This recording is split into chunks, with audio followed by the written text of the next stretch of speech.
What's up, everybody? We are here. Oh, Memorial Day War Movie Tournament. Big panel tonight, and we're talking war films. And what better day to do it on than Memorial Day? Here we are. This stream's been a long time coming. A lot of prep work, right? Right. Yes. oh, yeah. Hours. So it's 32 films, if you're with us in the chat, 32 films that we've painstakingly gathered and curated here. And we've been prepping this stream for probably about 3 weeks, I think, if I'm not mistaken, right? I think At so. least. Yeah. That's been going that long. It's been a while. So we've been watching a lot of death and destruction for the past 3 weeks. Mhm. And tonight it comes to a head. So we have a bracket style stream tonight. I'm going to pull that up for you guys so we can all kind of see it. 32 films. That's the layout we like here.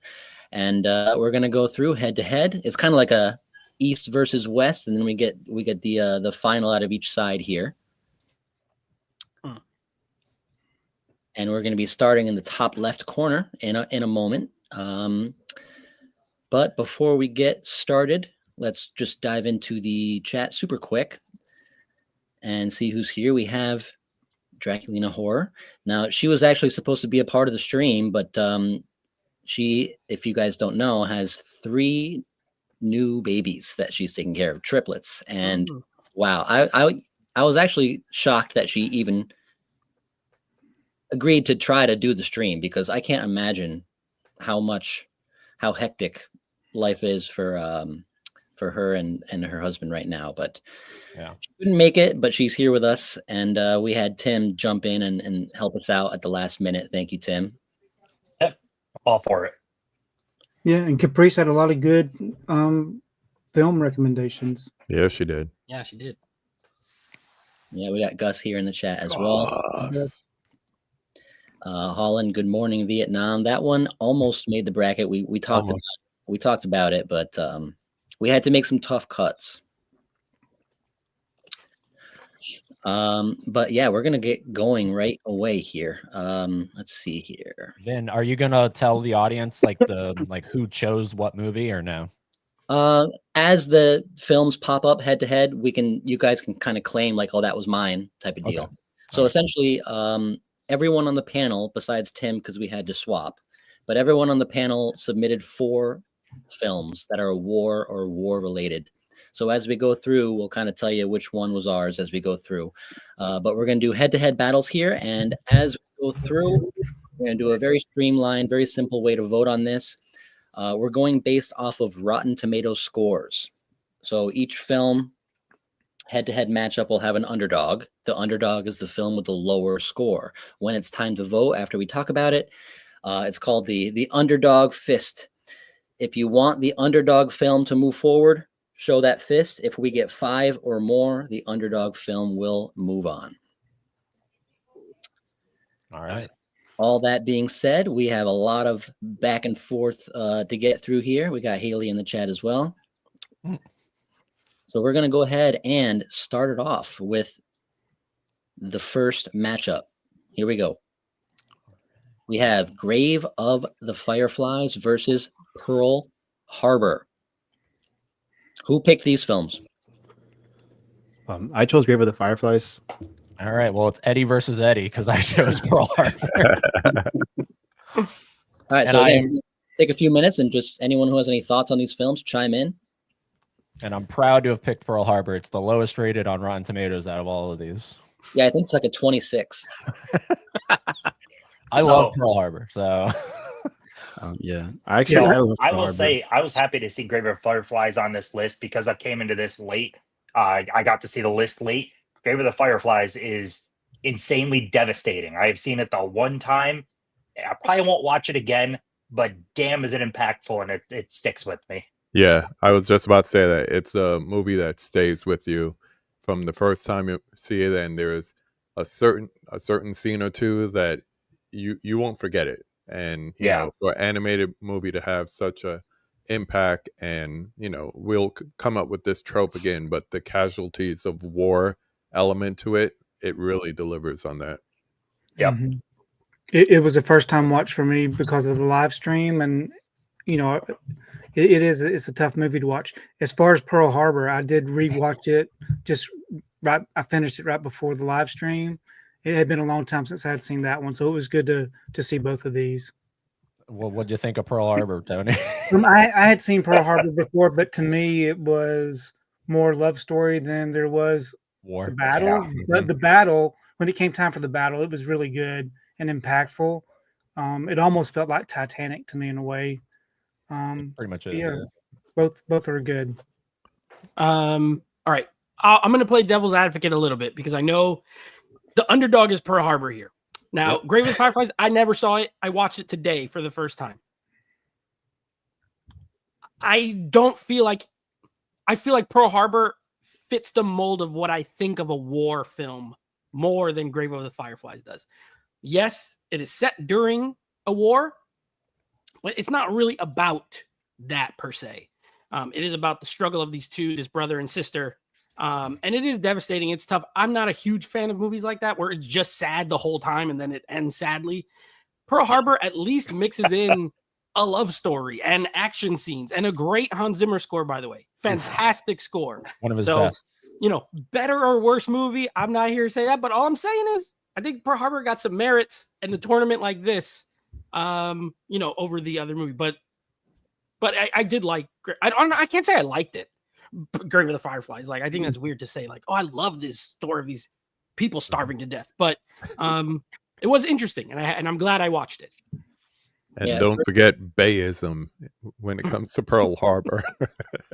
And Kate Beckinsale. I mean, that's it deserves a point just for that.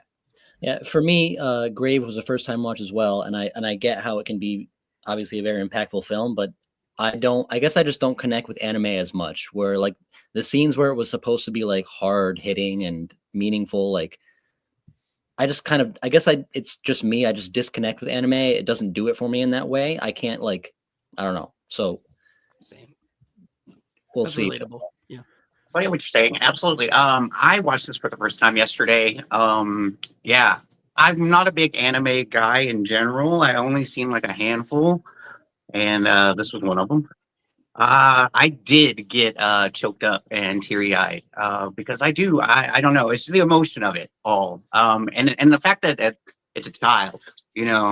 I mean, animated child there, but yeah, no, it's still you think about it and it's heartbreaking, it's devastating, and it hit me, it really did. And I do love Pearl Harbor. I mean, come on, it's Josh Hartnett. I can't say any more about that, but but I do enjoy Pearl Harbor. It's one of my favorite wartime movies. Like these guys said, great score. The battle scenes are fantastic when we get to them. But yeah, I hear what you're saying. It feels a little more Titanic-y, the build up and then the devastation and destruction and everything. So this one's a tough one because I did get the feels when I did watch Grave of the Fireflies. It was, and for animated to do that, it's good. It's good. It's also So- interesting. It's also interesting that these are paired together because of how they are kind of connected. Like it's like the start and then it's the end kind of Right. thing going on. Same war. So something else I want to note though before we vote that a huge chunk as we go through the list, especially the ones real war based, they're the American perspective, like pretty much most of them, and that's how most of the war movies we get. It's most of the time it's from the American perspective.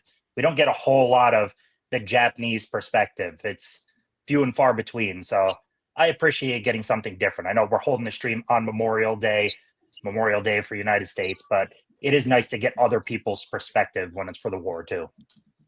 That's a good point. I agree completely. But again, stream, if you are just tuning in, very simple format here. Grave of the Fireflies has a 100% Rotten Tomato, and Pearl Harbor is rocking a 24. So Pearl Harbor is the underdog. So when we vote, if you want Pearl Harbor to move on, throw a fist up. If we get 5 or more, Pearl Harbor moves on. We are voting in 4, 3, 2, and 1. Woo! Yeah, baby. Upset to begin with. Let's Pearl go. Harbor Too much Pearl Harbor. suffering in the other one. It's too sad. I think, I think with all of the war movies that we watched, and with that being one of the last ones, I think it hit a little harder than it yeah.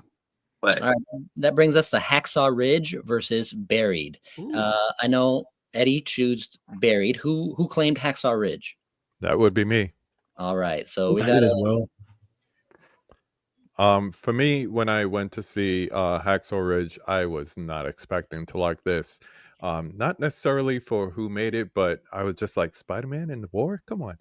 And when I watched it, I was pleasantly surprised by not only the character of the man that he played, but also his performance in it. You know, I still like his performance in Social Network as well, but I was pleasantly surprised watching this. And you know, once again, like you were saying, it's a lot of American aspects that we have heavy in this round. But I was pleasantly surprised by watching it. And when I was trying to select the different ones, I was like, oh man, I missed the Best Buy days when I could go and pick this up for $20 on a 4K Steelbook. So had to break that out and just, you know, bring back the old days. But yeah, Hacksaw Ridge is pretty good for me. Yeah, I mean Mel Gibson knows how to make a brutal film, and out of all the films in this whole bracket, or all war films all time, the battle scenes in Hacksaw Ridge are some of the goriest scenes you'll find anywhere. Realistic. Yeah. The sound design is amazing in that too. When you're watching some of those fight scenes, the bullets whizzing by and everything, it's definitely one I cranked up when I was watching it, rewatching it.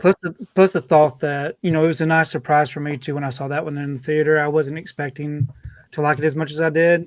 And you do get a different perspective about a part of war where someone has certain beliefs and they're able to still stick by their beliefs and do what they need to do, but still participate in the war that they're there to fight for. So I thought that was a really good, unique story to tell. Mm-hmm. Yeah, just to piggyback off that. Oh, I can I'm echo sorry. everything else that. Go ahead. I was just real quick. I was going to piggyback off KB and Tony because yes, it's told from the American perspective, but it's told from the perspective of a conscientious observer, which you're not really going to see many of those movies. You know, And it's based on a true guy, a real guy, which I think adds a little bit to it. Yep. I don't know about you, but when I get those movies at the end, when they start doing flashes of pictures or videos of the true, like him and his wife, you know, I don't know. It just drives it home after that whole story. Mm-hmm. But I will say on the other side, I know Buried's quite a bit different movie, but that one surprised me.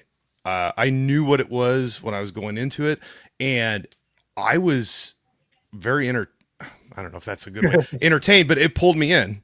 And it went by quickly. Like I was sucked into the story. And that was one when I heard about it ahead of time, I was like, oh, this is going to be boring, but it proved me wrong, you know? And so both of these I like quite a bit. Yeah, What were you going to say, Timmy? Tim, what were you going to say before? Tim's on a delay. that dang hotel. I spoke What I too was soon. going to say though, it's such a primal like fear that obviously none of us have been buried alive, but it's strangely something that I think we can all somehow wrap our head around really kind of like realistically. Like it's such a fear, like you can really put yourself in that position, which makes those films strong. And I know KB, I think I saw your review of Buried. Like I also very much enjoy films that are centralized in one location. Mm-hmm. So this was Buried was my choice, and when Vin initially reached out to me, I politely declined the invitation to appear here because war films are not really my thing. And then I got to thinking, I was like, maybe I can shake it up a little bit because I do love films that, in my opinion, Buried is a war film. It's a POW, and essentially it's a POW kind of film. He's buried underground. It's I believe it's set in Iraq.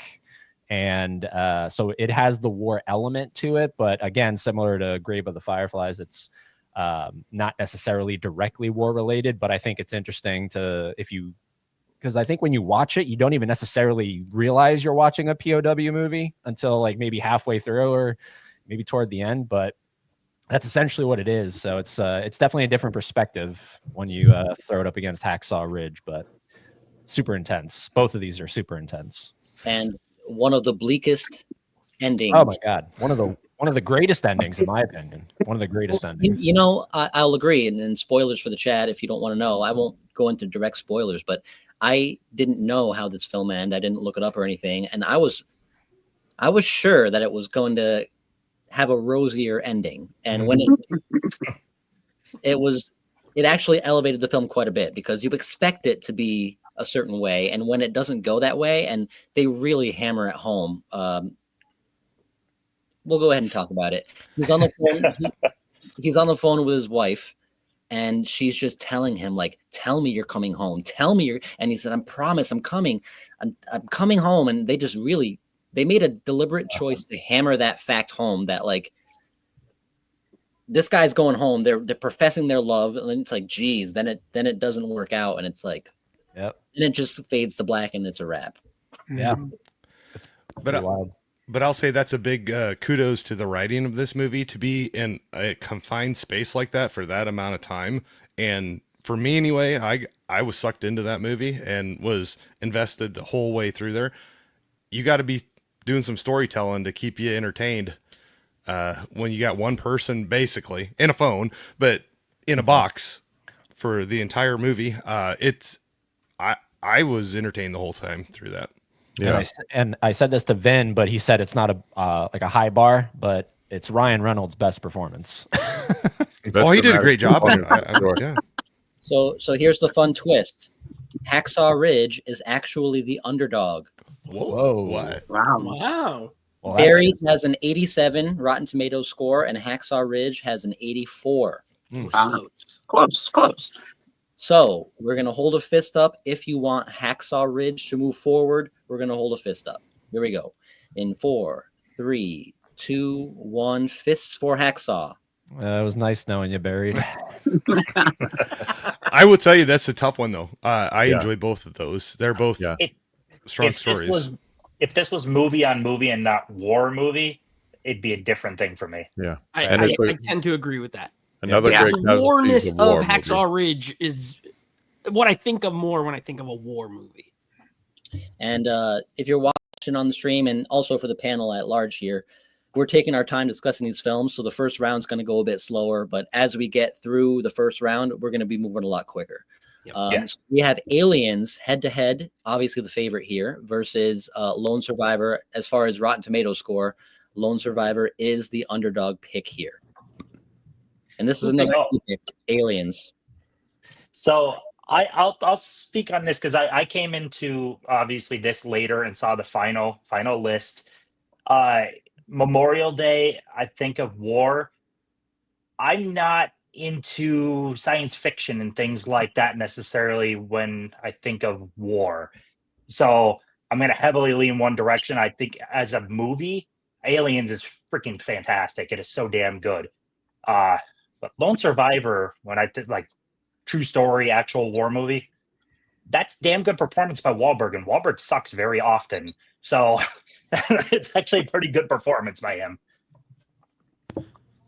And a great Peter Berg directed it, who I like a lot. I think he's a very kind of underrated director. I really like Lone Survivor. I would say who picked Aliens, genius. I mean, that is a great. I think that is, as far as the outside of the box picks, it's like one of the all-time greatest movies, like period. I mean, and it's a war movie. It's them fighting a million aliens. It literally, Marines. The tagline is "This time it's war." Yeah, and it's with the Marines. Is that actually the tagline? Wow. Yeah. I mean, kind of genius. That was a good pick. I like both movies, but I mean, I think Aliens is just like upper tier. Period. Who submitted Lone Survivor? That was my pick. Damn, Eddie versus Eddie. Eddie again. Yeah, Eddie, we meet again in that bracket, Eddie. You beat me last time. So now Lone Survivor, to me, it's like, you think war movies. I mean, it's just a very sad like retelling of the true story of, I don't know if y'all are familiar with, the Navy SEALs, Marcus Luttrell. Him and his team got stuck up in the mountains of, whatever Middle East country. But it was terrifying. I mean, just being out there alone, fighting to survive. You got it. Sorry, 1 second. But no, yeah, it's just a really depressing story. And just as real as it gets. So yeah, it's a personal pick of mine. It's not like one of the best war films, at least that a lot of people consider, but to me, it's I saw it early on when it released, and it gets me every time. I mean, just an emotional gut punch. Yeah, it's spoilers. I guess that's gonna be my pick to move on, but obviously So it's my that, choice. Eddie, you just mentioned something though when you said emotional gut punch. I think that's one of the things when I watch war movies, more often than not, it's that connection to this happened, real people went through this. So I get a different type of entertainment value, if you will, out of a war movie like a Lone Survivor than I do out of something like Aliens. Aliens is like a science fiction, popcorn, fun as hell movie. Super well made and arguably the better movie, but I just get a different connection out of a real story event, something like that. So yeah, that the gut punch of like real people went through this with Lone Survivor does a lot more for me. Yeah, and I love the dramatic effect of like during the deaths. It's just they really linger on those shots of the soldiers taking their last breath, and it's just visceral as an experience as you're gonna get. And I mean, I don't know if you all have seen the movie, but there's even a scene towards the middle where it seems like they're going to get rescued, and then something happens and it just rips your heart out. we're still going to be stuck on this mountain, and just to know that real people went through that, possibly even worse than what was depicted, is just crazy to imagine. Yeah. All right. So again, Aliens sits at a 94 on Rotten Tomatoes, and Lone Survivors has a respectable 76. So we're going to hold a fist up if we want Lone Survivor to pull the upset in 4, 3, 2, and 1.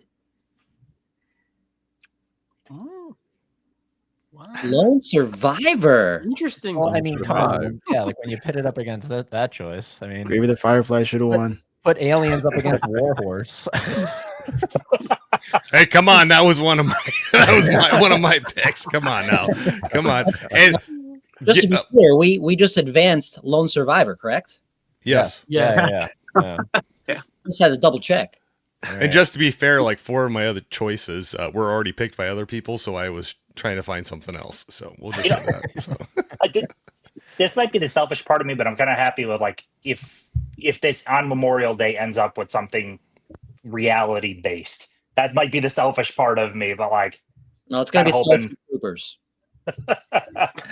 oh man. Right, so that brings us to Casualties of War, head to head against one of the big bangers, Saving Private Ryan.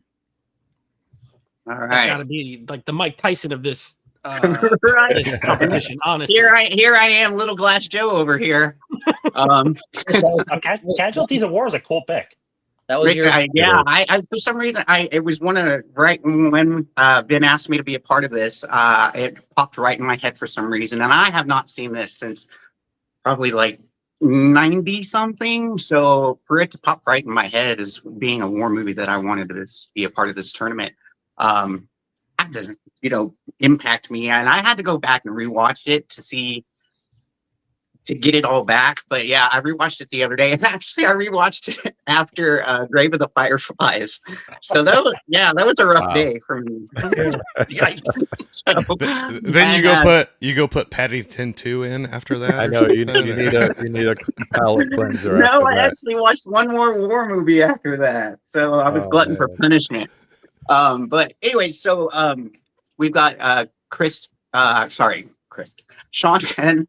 Chris Penn. I just watched Reservoir Dogs today. So we've got Sean Penn, you've got Michael J. Fox, you've got a great group of characters. So it's John Leguizamo and John C. Reilly playing other parts of their crew. This one was rough because it shows you what men can do when left to their own devices during wartime. And these were young men too. I guess so. Sean Penn's character was 20 years old, and he was in charge of this little crew that they had going on. You got a 20-year-old in charge of men in wartime, and yeah, it was. They go into a village, and I don't know how many people have seen this or got to watch it before the stream. They go into a village and basically kidnap a girl and take her for her. Basically, what did they call her? Oh gosh, what do they call her? Like roaming R&R.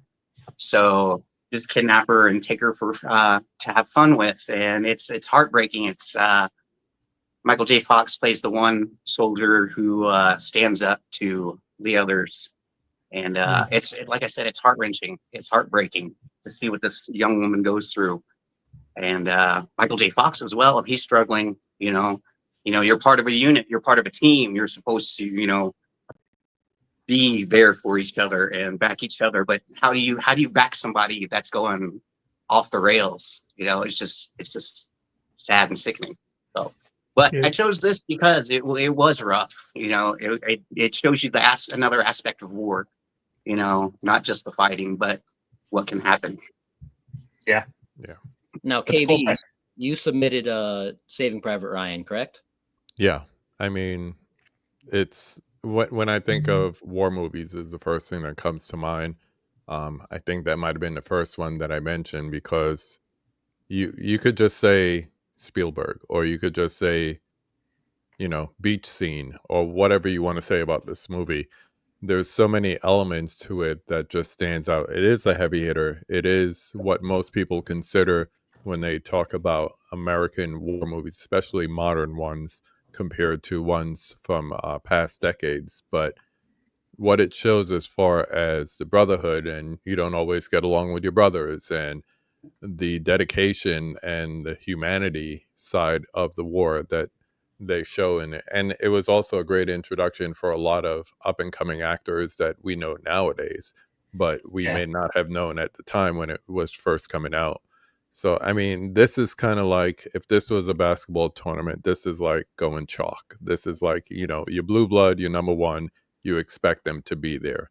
But Ryan from Disconnected was just at my house, and we were talking about De Palma films, and we were like, he's probably one of the few directors that has a masterpiece in every genre that he touches, except Hitchcock.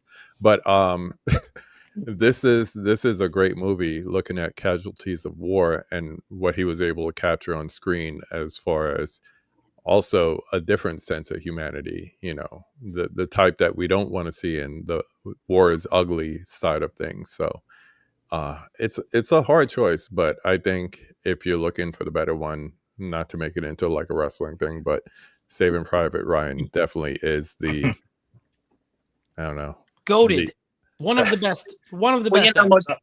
most definitely, absolutely. I would agree with that. And when you actually have World War II veterans walk out of your movie because the PTSD was too much for them, I'm trying to guess my own movie here, but no, but I remember that. I film, remember that happening. it's that says something about it, that impact that it had. They couldn't get past the first 10 minutes, and that's yeah.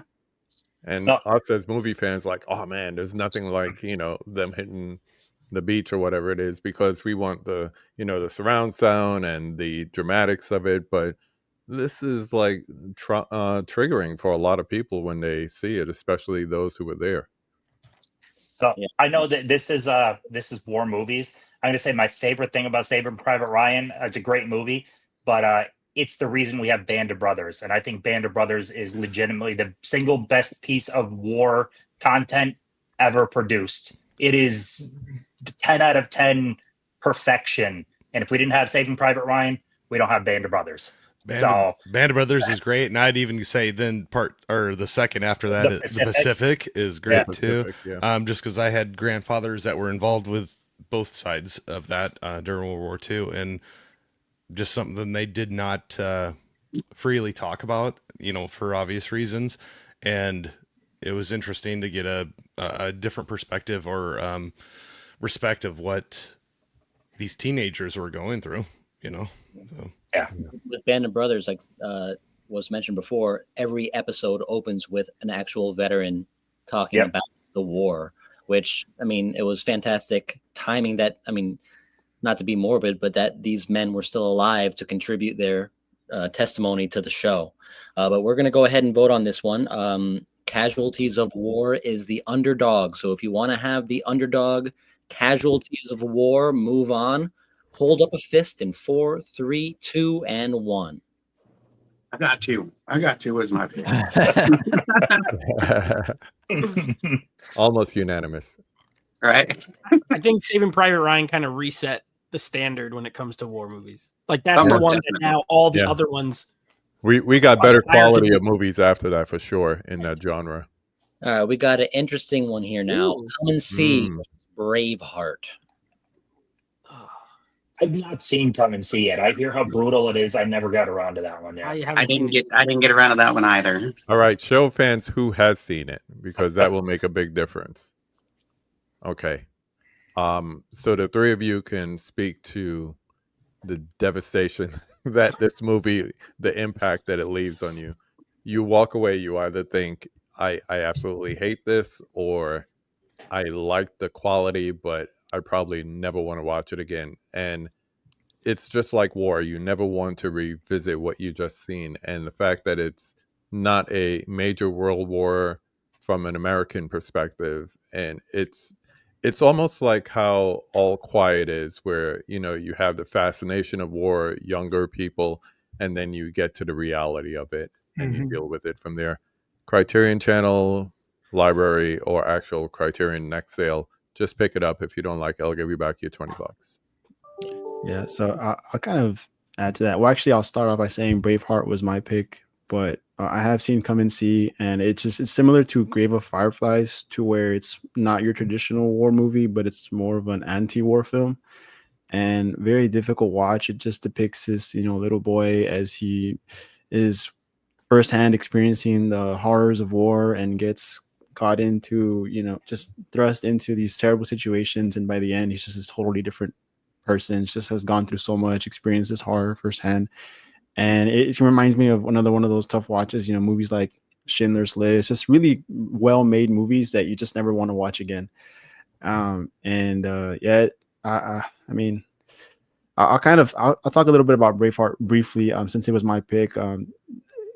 I think that movie is also phenomenal. I mean, great movie for other reasons. Also has some sad moments as well. I just love the whole. Well, Mel Gibson, I think he does a fantastic job. I also saw The Patriot actually leading up to this stream, and I think that Braveheart blows The Patriot out of the water for me. I just love the score, the cinematography, everything. But yeah, I mean, I feel like I'm rambling here. I'll let someone else speak on this, but yeah, both great movies in my opinion. So it's going to be interesting to see how we vote for this. So Yeah. Braveheart was an inspired choice in that a good chunk of this is like World War I, World War II based. So it is cool to go back to older times. So it's an inspired pick. It's not one that I would have came to the top of my head, but when I saw it on the list, I'm like, damn, okay, Braveheart, that's a good one. I gotta say, as someone who's not seen that Come and See movie the way you guys just described it, there's no way I will love it more than Braveheart. Absolutely not. It might be a great movie, but those one-timers, to me, it's hard for me to like put over something that is like I can watch weekly. You know what I mean? It's probably well made. KB, you picked it? Yeah. Then I'm And sure so did Caprice. I'm Yeah, sure and it's that is fantastic. But good. yeah, Braveheart, I mean, I love Braveheart. Yeah, Braveheart, you can debate on how historically accurate it is, although it is Don't care. loosely based on I believe like Scotland's fight for independence, if I'm not mistaken. But it definitely takes some liberties with the historical accuracy, but I don't mind. It's a great time. It's a fun time. I mean, that's Aliens just- didn't really happen, so that's okay. And not for nothing, it's not like Braveheart is like mild. It's still a rough film. I mean, the Yeah. ending is rough. He's getting stretched and tortured and emboweled and then beheaded. So it's not That like traumatized me when I was a kid. I saw this in the theater. I'm like, what are they doing to him? My grandma had to tell me. I was like, I Well, hate this. and after he'd seen his wife get killed too, Yeah, it was and- rough. And if you ever want motivation, just to run through a wall, listen to Mel Gibson's speech. Yeah. For sure. All right. So in this instance, Braveheart is the underdog film. So if you Oh want, yeah, Come and See is pretty well regarded. Yeah. yeah. So if you want Braveheart to move on, we're gonna throw a fist up in 4, 3, 2, 1. Just because it was my pick, I'm gonna go for it. A lot of Braveheart love. It's a damn good movie. But please come and see at Yeah, least KB, one. that- At I'm least scared, once, KB. Nate. I'm scared. KB, that's how I felt when I'll hold you afterwards, Nate. I promise. This this is an interesting pick, a very modern war Oh film wow. Wow. from the 1950s. Very interesting matchup here. I'm excited to see what you guys think here. Ooh. Now, Tony, you picked Bridge on the River Kwai. Yes. Great pick, Tony. Yeah. So it's Excellent. one that I had I just agree. recently watched for the very first time. Oh. And it is a slow one. It's not very, you think about war films, it's not your typical war film. It's a very much strategic war film. And, the first half of it, kind of sets it up with the being held captive and all these different things. But I love the way that the movie played out and how strategic it was. And if you've never seen it, at least watch it one time, give it a try. I'm interested in knowing what Vin thought about it. As soon as I saw he said he was watching it, I went to his letterbox, but he wasn't giving anything away. It does start very slow, and admittedly, I've said it before.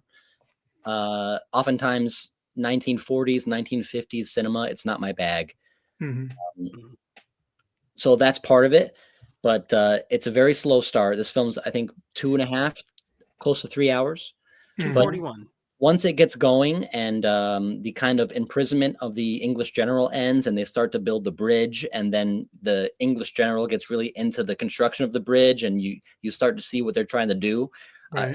I did enjoy it, but it is a bit of a slog for me. It was for me a bit of a slog in the beginning, but again, I'm kind of biased where I don't really connect with older cinema so much. But I did get more into it in the second half.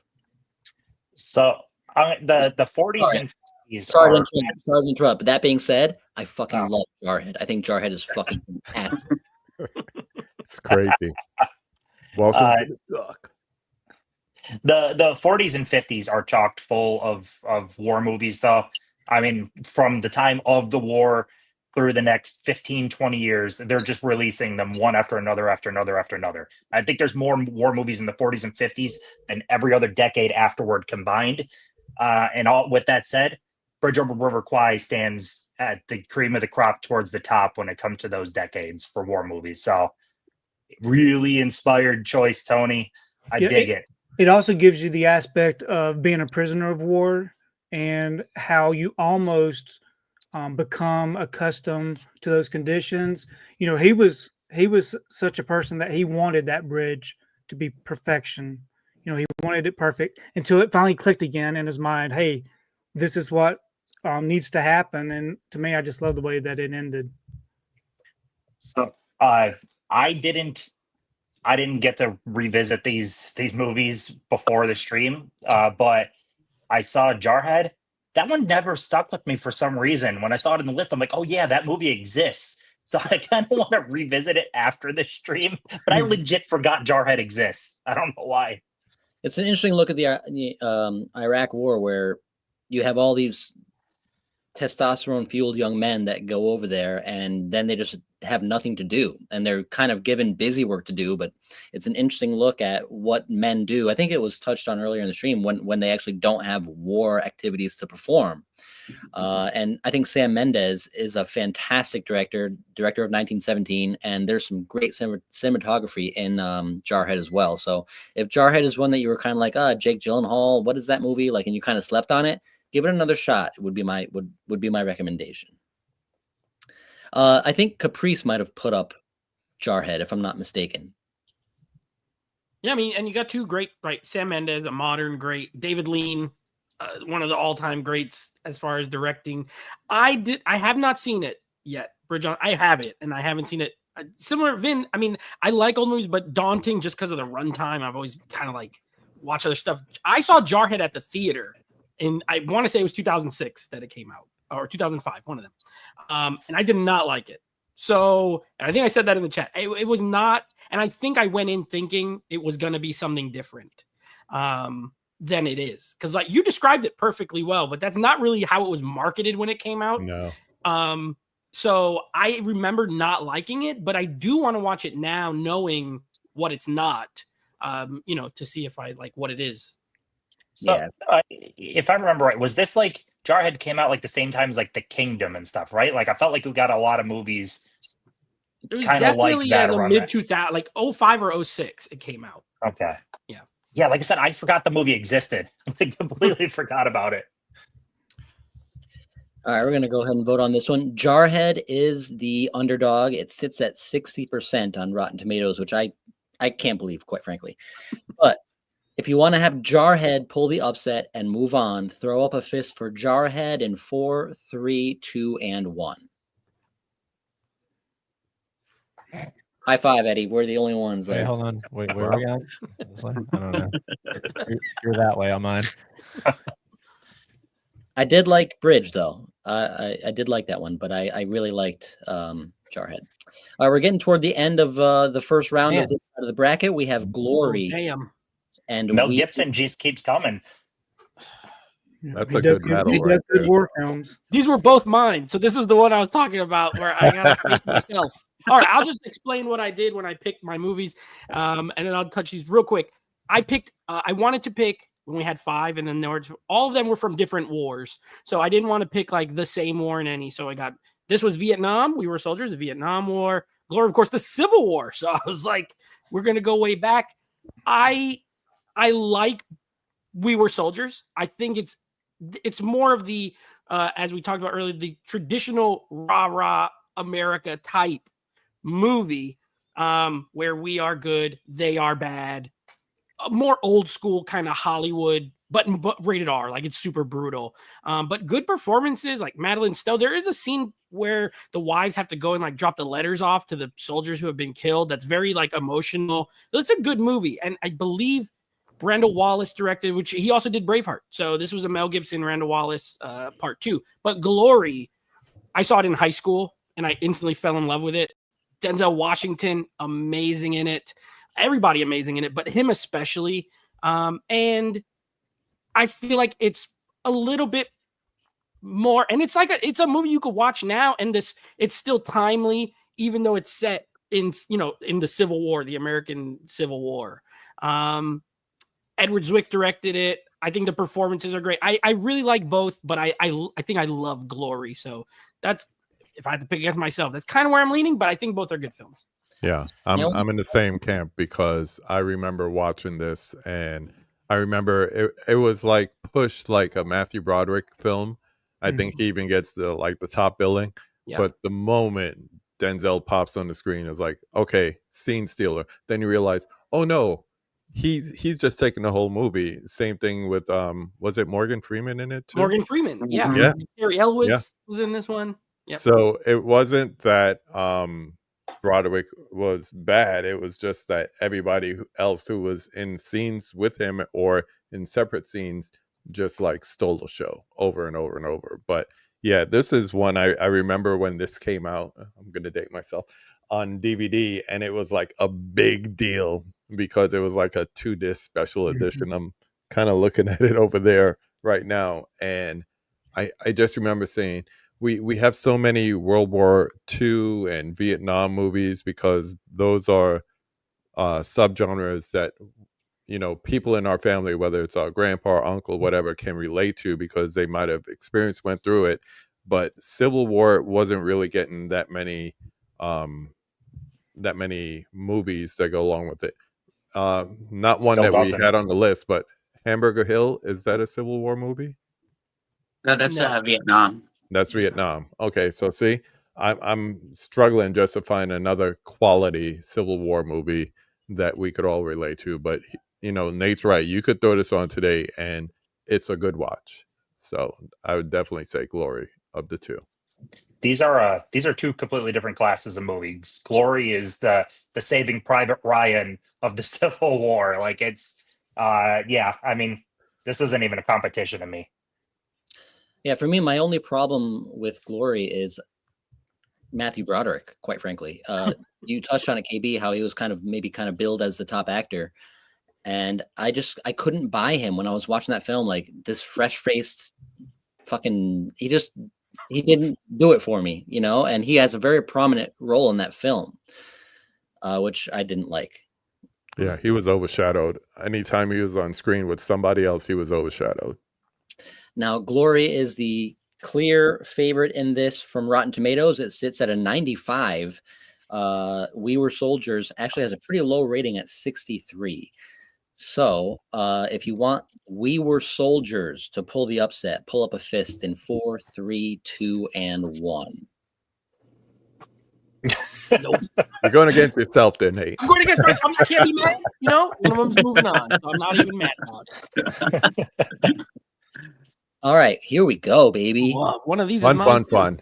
fun. Not to drag back in there. I won't take long, but Civil War movie Lincoln. That's a good one to check out too. Yeah, with I never Daniel thought of that Day-Lewis. as like a. It's. I set in would the maybe time, throw but- that into there because it's. Yeah. But anyway, Speaking of sorry. Go ahead. Tarantino, Good one. Django as well. You want to go that Well, route? this is the last, Yeah. this is the last individual matchup of the first half of the bracket. After this, when we go through the rest of this side of the bracket, we're going to move pretty quick because we've already talked about these films. Yes. And we're going to get it done, and then we're going to take a pee break because I got to pee. Okay. We like that. But here we go. Inglorious was my pick. Come on. Inglorious, one of the greatest freaking retelling. What is it called when you rewrite history in a film? Alternative history. Revision. History. Revision. Yeah. And can I say, I still think this best opening scene of any film I've ever seen. It's up Absolutely. there. It's up there. Yeah. Agree. Oh, yeah. Well, But Last it's of the Mohicans. Last it's of the Mohicans going was mine, but it's going up against a great film. I'm kind of mad you did this because I love both of these movies. But Last of the Mohicans, I mean, French and Indian War. I bet you it's the only French and Indian War movie on this whole list. The greatest, one of the greatest living actors, Daniel Day-Lewis, in this movie. And the reason I love it is because it has Michael Mann, again, a fantastic director. It kind of has everything, in my opinion. It's like Pearl Harbor, but better in that it has a love story. It has war action. It has an amazing score. It has the family thing, like with him and his dad and his brother and the other girl. Like you get drama, you get action, you get romance, all in one and all fantastically executed. One of the best villains, too, the Native American dude who's like cutting people's hearts out. It's one of my favorite movies of all time. I do love Inglourious Bastards, though. It's one of my favorite Tarantino movies. So this one's kind of rude. I'm not gonna lie. I was about to say, with all that, is it Inglourious Bastards? Not for me. I love Last Week is one of my top 10 favorite movies of all time. But I do love Inglourious Bastards too. I tried watching Last of the Mohicans leading up to this. Something came up. I got busy. It was actually earlier today, so I still have about 30 minutes left in that movie, which I'll probably finish it after this. But Those last 30 minutes are excellent. They're great. yeah, it took a while to get going for me. Like honestly, I was just kind of like, okay, like it's a little bored. I'm not gonna lie, but I'll agree with you though. That score is something else. Every time the score was swelling up, I just got into it. But Vin, actually, Inglourious Bastards was almost my pick.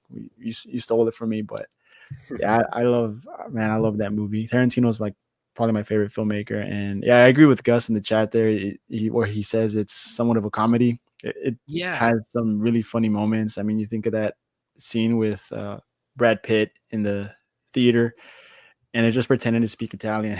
Gorlami Gets me every time, man. It's hilarious. Well, hey, I mean, Pearl Harbor is somewhat of a comedy, and that moved on. So, different kind of comedy. Yeah, I'm a little upset I didn't get to watch Last of the Mohicans. That was on my list to try and get in today, but I didn't have enough time. Mainly because, of course, the native actors, Wes Studi, Graham Greene. But yeah, it's one that's been on my watch list for a very long time. I just have never gotten around to see it. And yeah, so I really Wes wanted to Studi try, is but- the man in this movie. He's amazing. And I'd say Fish, no matter how you vote on this one, it's definitely worth a watch. Yeah. If you, Oh if yeah, you've no, never seen it before. it's going to be watched. It definitely will be. Yeah, I'm upset I didn't get enough time today. There's It only was- so it many was getting good. hours. It was getting know. good for me. Especially it with was these getting things good. that I are don't like know. almost 3 hours long, most of them. So For real, come on, make them like 90 minutes and we can get burned through all of them. So But then they wouldn't be good. We need more exactly, I war. know. Longer. Yeah, I stopped watching around that scene where you talked about that heart being ripped out. That's right around the part where I stopped watching, but not because I was bored. I just had to do something. But it was getting real good. All right, so these are actually very close from the Rotten Tomatoes score. Inglorious is an 89, and Mohegans is an 88. Wow. So we're going to hold up a fist for Last of the Mohegans. If you want this slight upset, Last of the Mohegans to move on, throw a fist up in 4, 3, 2, and 1. Ooh, close. Not enough. man, Just as Now I close wish as the I had- IMDb score or Rotten now Tomatoes I wish score. or I had. whatever. Now I wish I had seen it. I might have been able to tip the scales a little there. You would have loved it, Fish. You would have loved it. I'm sure I Great will. movies. It's definitely going to be watched. I'm I'm not sure I that will. mad about losing that one because Inglourious Basterds is great. All right, this is where Pearl Harbor loses. Let's just all agree. We're into the second round of, I guess you would call it the Eastern Conference here, because it's on the left here. So we're going to move a little bit quicker now as we've talked about these films, but quick thoughts on Pearl Harbor, Hacksaw Ridge, the dynamics of this matchup. It's different, obviously, but this is the matchup. Eddie with Pearl Harbor, and Hacksaw Ridge was whose pick? Mine. I think were we allowed to have doubles because I think I chose that too. Yeah, Yeah, multiple. we got a few doubles. Yes. Okay, so high five, KB. Where are you? Another way. There you go. There you go.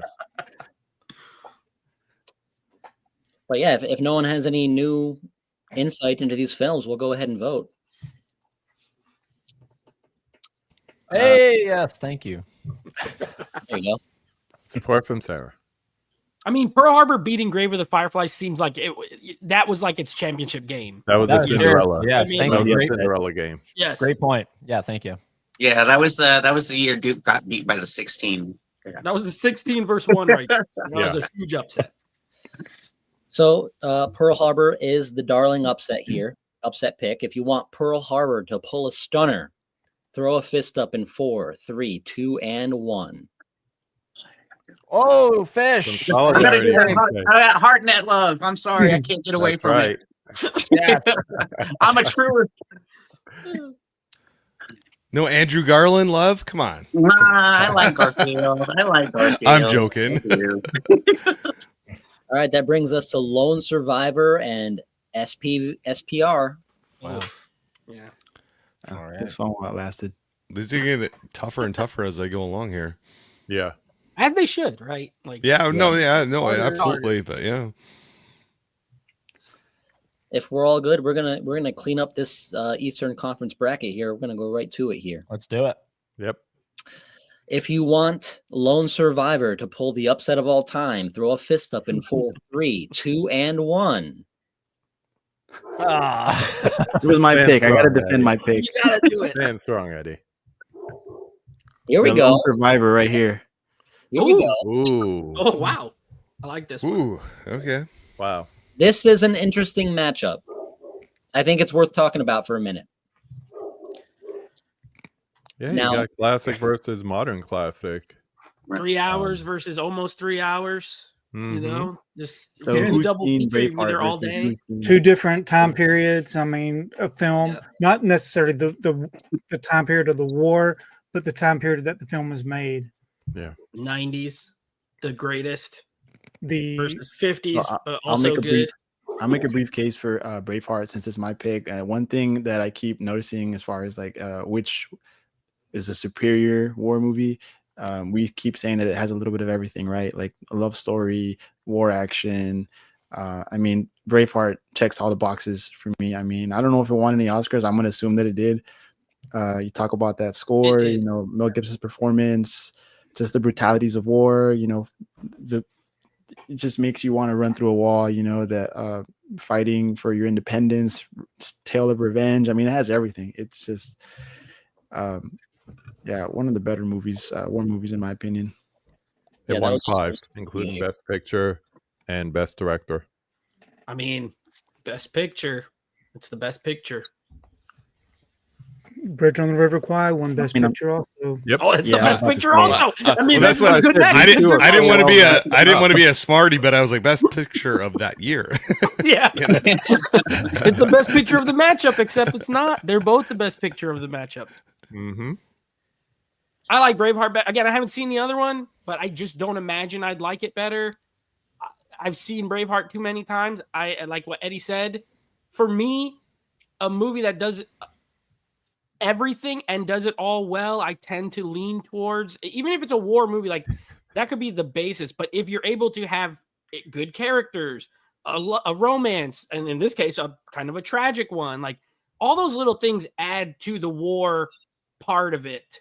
Because then you don't want certain people to die. You're attached and things like that. I just think Braveheart kind of nails all of that. I haven't seen the other one, but I'm sure it's very different from the way Vin described it. I'm sure it's very different. You know, there were grown men that left the theater crying when they saw Bridge, mostly because they were there for 3 hours. But Talking about time. Let's remember Vinny's pee break needed. Oh yeah. So, Braveheart sits at a 76 and Bridge is at a 96. So if you want the upset pick of Braveheart to move on to the next round, throw up a fist for Braveheart in 4, 3, 2, and 1. Dang, Although Braveheart. Bridge is the better movie. I will say that. Just Better with some of movie. my history with my both my grandfathers, World War II movies have a spot for me. I guess I I always bet. sucker for them. Ooh. Ooh. Here we go, Ooh. baby. Glory versus Inglorious Bastards. A lot of glory. I'm kind of glad Inglourious won now, because then it would have been me versus me again, and that would have been too stressful. I wouldn't have liked it. It's tough. I just think when it comes Sorry, to Gus. war, I think Glory edges it. I think Inglorious is a comedy first, Yeah. revisionist. I love it, but like as a depiction of an actual war, I think Glory. Who was it? Was that KB that said it's like the Saving Private Ryan of the Civil War? I agree as far as a good comp. Yeah, I mean, it's it for- depends. It depends what for- the criteria is, you know. Like, are we Matt going Roberts. based off our personal favorites or the better At the same time, depiction of war? At the same time, Inglorious is very much steeped in war. It's a 100% a World War II film. The whole thing is about war. It's all about the Nazis. It's all about overcoming Hitler. So it's not like a far-fetched like alien war film or something like that. It's very much steeped in the lore of World War II. So it's just a revisionist history type film. Yeah, I put it with like in the same categories like that. What is it, Outlast or whatever that zombie World War II one? That was based in reality, and that Hitler was really into the occult stuff. But I'm not really. Like, to me, Inglorious is bottom tier Tarantino. Hot take or not. That's a hot take. Whoa. Yeah, I'm not into that revisionist stuff, honestly. Like it's Overlord. Overlord. Overlord. Overlord. That's it. That's Overlord. it. Great People sound. love it. Terrible movie. Overlord talks about them making zombies. This is not. But Hitler was legitimately believed a lot of that occult shit, though. Like it goes overboard, and like the zombies are real. But like Hitler was really into that crap. But my So, point like- is, Inglorious does not go overboard to that extent. By no shot. Yeah, it doesn't go overboard with zombies, but it's pretty. Yeah, like I said, I'm not into that revisionist stuff. Like I said, it's bottom tier Tarantino for me. That's a hot take, Tim. I thought I knew you. The only thing I really like about that movie is Christoph Waltz is fantastic. You strip him out of the movie, and I have zero interest in ever watching that again. Can you agree the opening scene is fantastic? Yeah, That's because it's Christoph Waltz, and that's his Yeah. boy. yeah. All right, so we have Yeah, I'm still not sure. It's a hard one. Follow Inglorious. your heart. Inglorious is the underdog. Hmm. So if you want to have Inglorious Bastards pull the upset, throw a fist up in 5, 4, 3, 2, 1. Damn. Tough. Damn. Glory is good, man. Depends how we're voting, you know. Like, do I vote with my heart or my brain? I There we probably go. watch Inglorious Bastard more, but Glory is good. Always follow your heart. Always follow your heart. we've got a banger here. Ooh, Oh, this is gonna wow. be this is gonna be a tough one. We This knew is a it was tough coming one. to this. World War II versus World War II. I mean, let's just wrap it up right now and put Saving Private Ryan as a winner. Let's all You go know, have some dinner. Talk. that sounds easy, but if you gave me the choice right now which one to watch, there's something about Hacksaw. I've seen it like 4 times since it came out. I love watching that one. I'm telling you, I'm with you, Tim. There's some scenes in that man, they're emotional and they suck me in, and I'm right there with you. I think I there's do something think. about- Oh, go ahead. I think there's something about Hacksaw that it they're both telling stories, but something's a bit more digestible about the story of Hacksaw because it's about one man's journey. So it has a watchability to it for that reason. Whereas the strong point for me for Saving Private Ryan is the beach scene, which is Yeah. one of the best worst scenes. I of all. think that's the most memorable part, but as you move more and more into the movie and, you know, the mission and everything like that, that's when it really gets like solid. It's almost like the beach scene is the sensational part, you know, and no disrespect for anyone that takes it that way, but I think there's something, and because it's all men, I'll say something about the brotherhood that's established throughout the movie and built. I think that Hacksaw Ridge is the more entertaining movie in that regard. Digestible is a good word. I feel like it has more of that. Where it's weaker to me, I don't love the beginning of Hacksaw Ridge, like with Vince Vaughn and him and the dad. I think some of that is a little hokey at the beginning part, like we're meeting Teresa Palmer and all that. I think it hits a stride, whereas Saving Private Ryan, like it literally just drops you in. And then it doesn't let go. And I just think on a technical level, it's better in every regard, like score, cinematography, direction. Like it's a masterpiece. Saving Private sits at a 94 and Hacksaw sits at an 84. So if you want to have Hacksaw pull the upset, throw a fist up in 4, 3, 2, and 1. Screw it. I'll go underdog here. I'm gonna always choose my picks. You got to. You got to.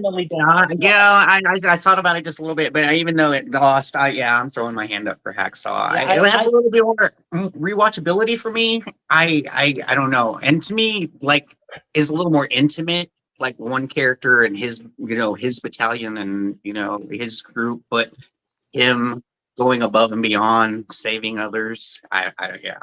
Yeah, like I mentioned earlier, Saving Private Ryan is what led to Band of Brothers, and I think about Saving Private Ryan, and I'm like, I just want to watch Band of Brothers. Well, we're closing out the Eastern Conference bracket as I've deemed it, and we got a heavy matchup here. Braveheart Glory. Let's just vote. There's nothing else left to say. Just vote. All right. Which one looks better on 4K out of these two? Braveheart, for sure. Braveheart is the underdog. If you want wow. Braveheart to move on, throw up a fist for Braveheart in 4, 3, 2, and 1. Oh, Matthew Broderick, Ooh. mustache. Ooh. I like that. that was close. Ooh. I like that. Okay. That's good. Yeah, It's I about like to the lose. 5 to 4 Close here. one. That's good. Close. This It's is about the- to lose, This but is the finals of the left bracket. Glory and Saving Private Ryan. This is the end. We're going to go ahead and vote on it. Nate's stressing me about to out. explode. Oh my god. Eliminated. Now, I got to double check here because Glory has a Rotten Tomato of 95. And I'm waiting for somebody to be tied. Saving Private Ryan has a 94. Oh, So Saving Private Ryan's the underdog. underdog. Wow. Just for that's a win. So, if you want Saving Private Ryan to pull off the small underdog victory, a fist for Saving Private Ryan in 3, 2, and 1. I couldn't vote for it, but I agree. But that's hard. It is hard. That's hard. That's Two great movies. yeah. Yes. I picked Oh, Glory. I went with my fantastic. movie, but I agree with Saving Private Ryan deserved it. That puts us halfway through the stream. We're going to go ahead and take a little 2 or 3 minute intermission. Everyone can take a quick pee break and, whatever they got to do. We're going to come back. We're going to wrap up the right side of the bracket.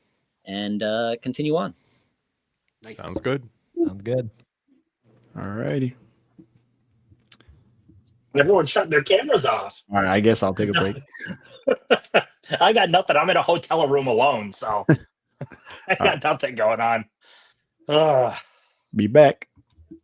Yeah. Hi, people. I'm all alone now. I got nothing to say. I want to talk on these two movies, but I can't yet.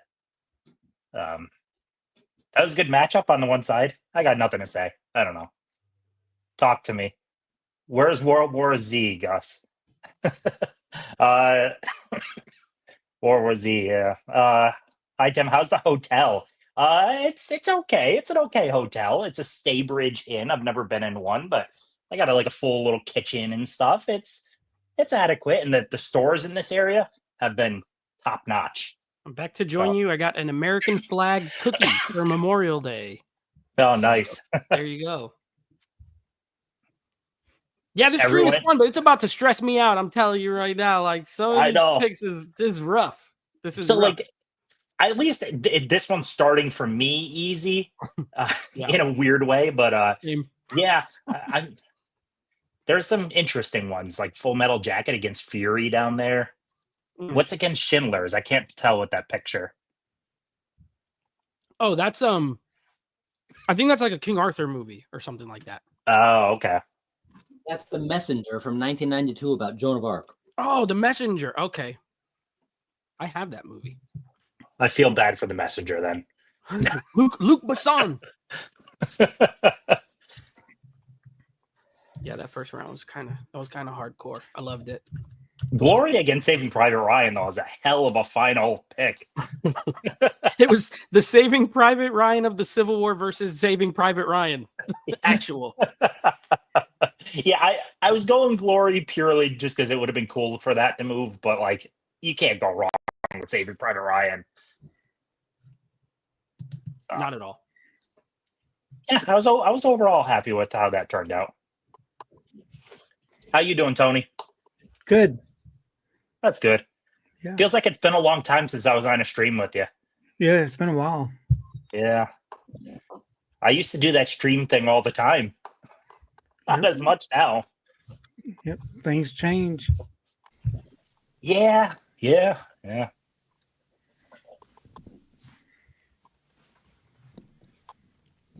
you doing, Corey? I'm doing pretty darn good. My I'm voice playing is. host, so What's that?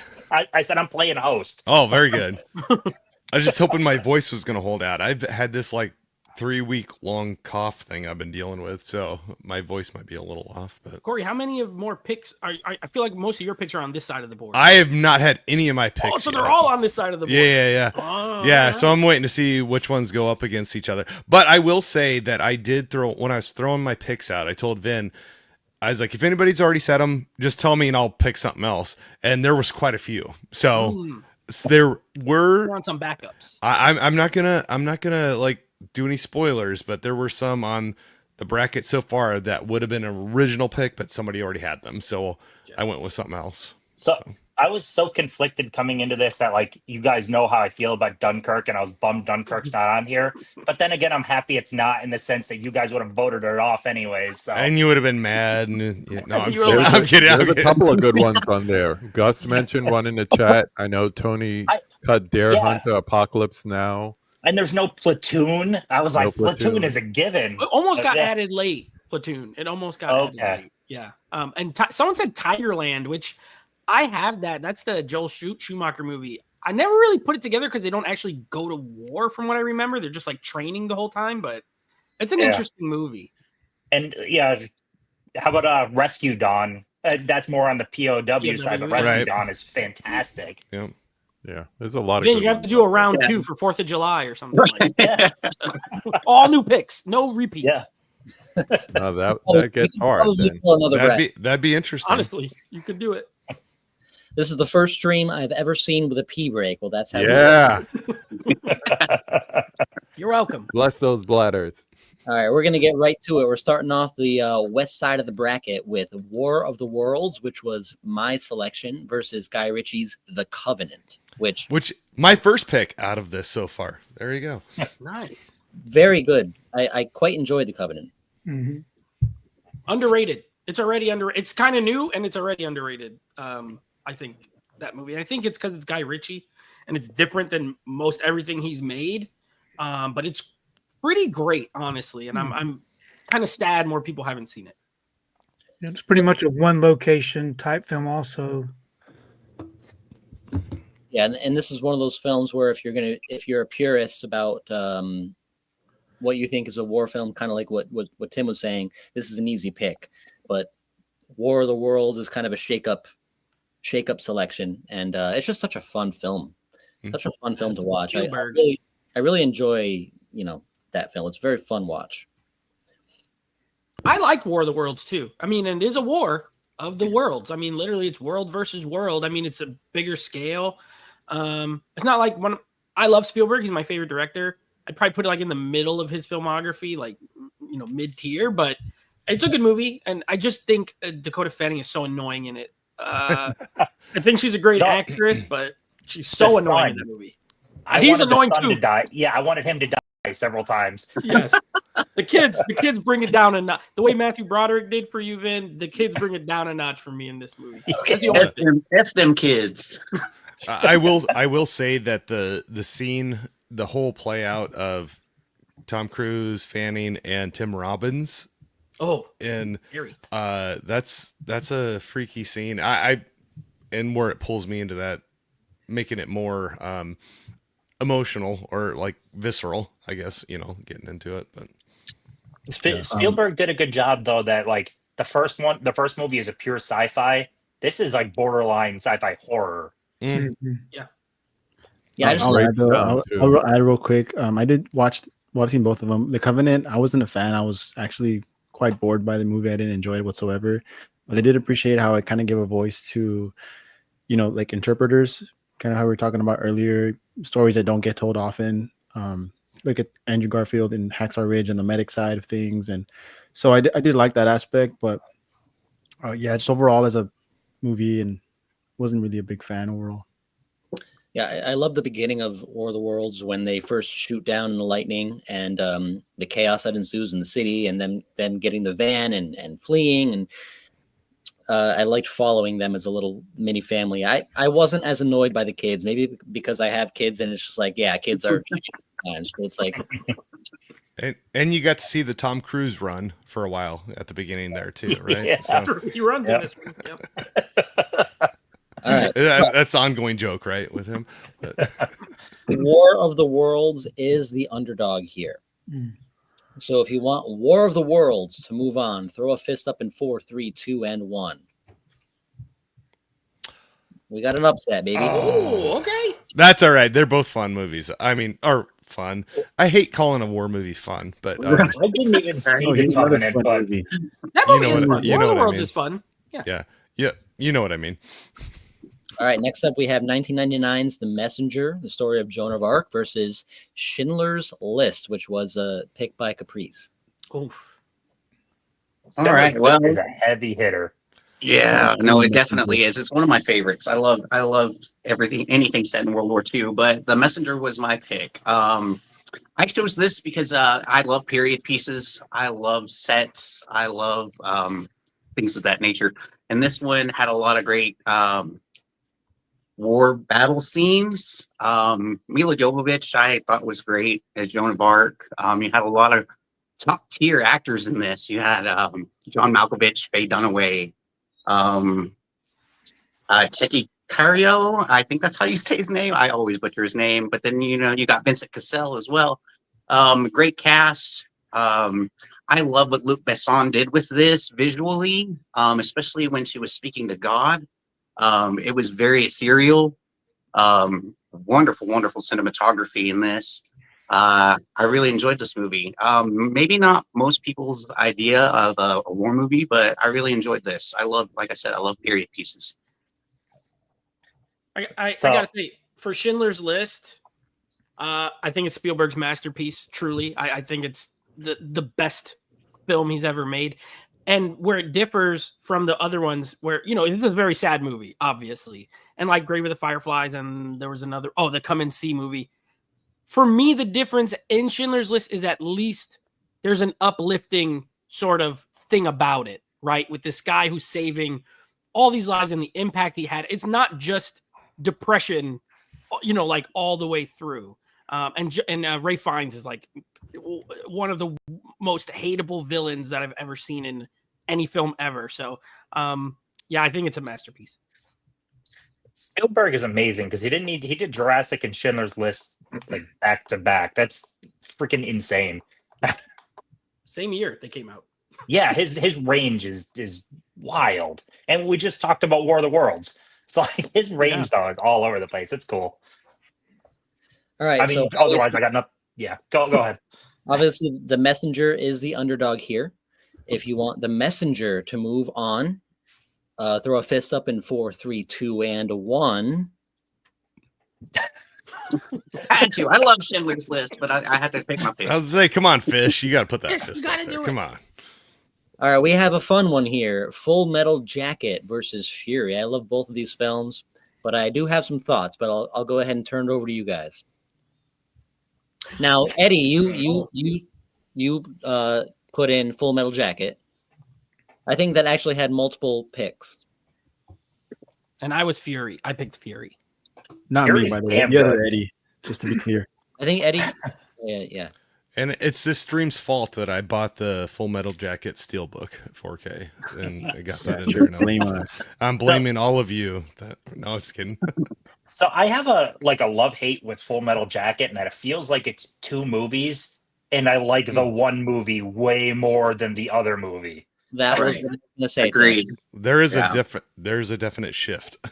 Yeah. on that one. I was just saying today that it was several years that I only watched the boot camp half of the movie Right.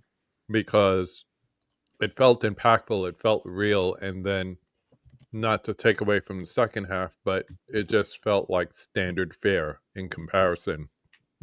Seeing that first half of Full Metal Jacket for the first time was shocking, was devastating, and if you didn't go through boot camp or know anyone who did, and they told you that any of these things happened, you wouldn't believe them.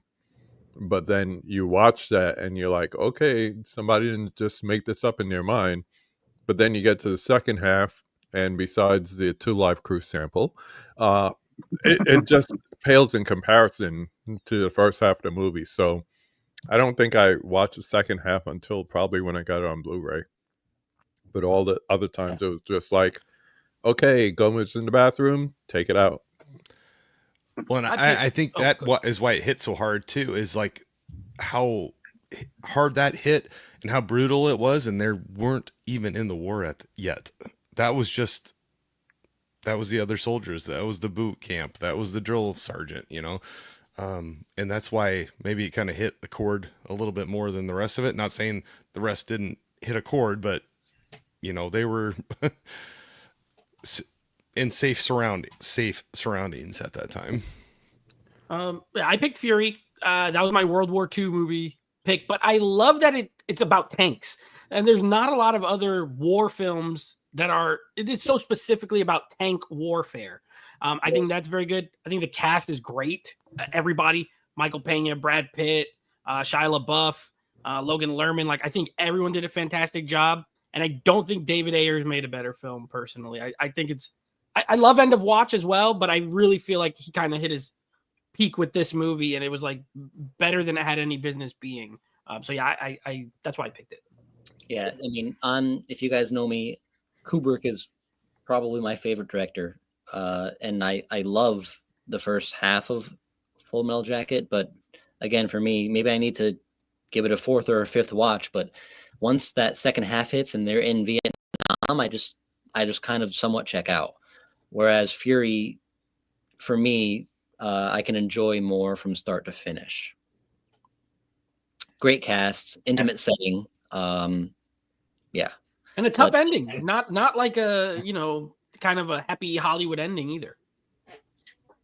Fury is interesting too in that it's not one specific event. I believe David Ayer got like notes from his grandfather, and kind of it's a conglomeration of people's stories all put together. So like the base story is fiction, but it's kind of like different guys' interpretations of what they went through in World War II, which is pretty cool. Yes. All right. So in this instance, Fury is, of course, the underdog pick. So if you want Fury to move on, throw a fist up in 3, 2, and 1. Wow. Big upset. Wow. The second half of Full Metal Jacket just if Full Metal Jacket was only that first half. Yeah, I but guess the I gotta first half go to of Fury. Full Metal Jacket is better than all the Fury. So this is an interesting one. This is one of those weird picks. We have Star Wars versus War Horse. And this sums it up. Well, I chose Star Wars. Just pick something a little more outside the box. For the other picks that I had were all more, reality based. So when I had mentioned this in the group chat, they were like, I would have voted. I was like, I would have voted for it too. But okay, so I decided to swap one of mine out. This is my favorite movie of the year I was born. I was born in 1977. This movie is the one that made me fall in love with movies. It's great. It's got a great story. The battle at the end is fantastic. Just the this lead up to and everything. I just think it's a wonderful movie. But yeah, so. And unfortunately, I have not seen War Horse. I liked War Horse, to be honest. So that's my pick for War Horse, and nothing against Star Wars. I love it. It's obviously a great movie, and so many people have emulated that over the years and like taken inspiration from it. So definitely an icon. But War Horse was one I threw out there. It was a little different. You got Steven Spielberg again with a war movie. You got another Spielberg. Whether you know it or not, this is a Spielberg movie. So you got War Horse, you got World War One. I think this one pulls at my heartstrings a little bit more because the horse that runs through the story of this looks very similar to one we had growing up on our farm. So definitely can relate to that relationship between a person and an animal, and relying on each other to do different tasks. And anyway, thought it was a beautiful film.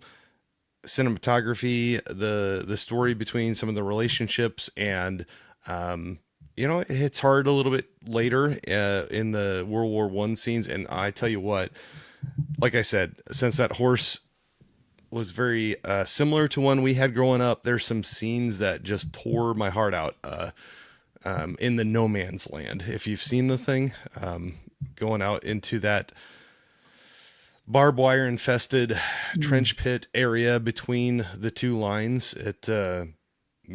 I cringed more than any big horror movie with some of the stuff that happened there. So we don't get enough World War I movies. No.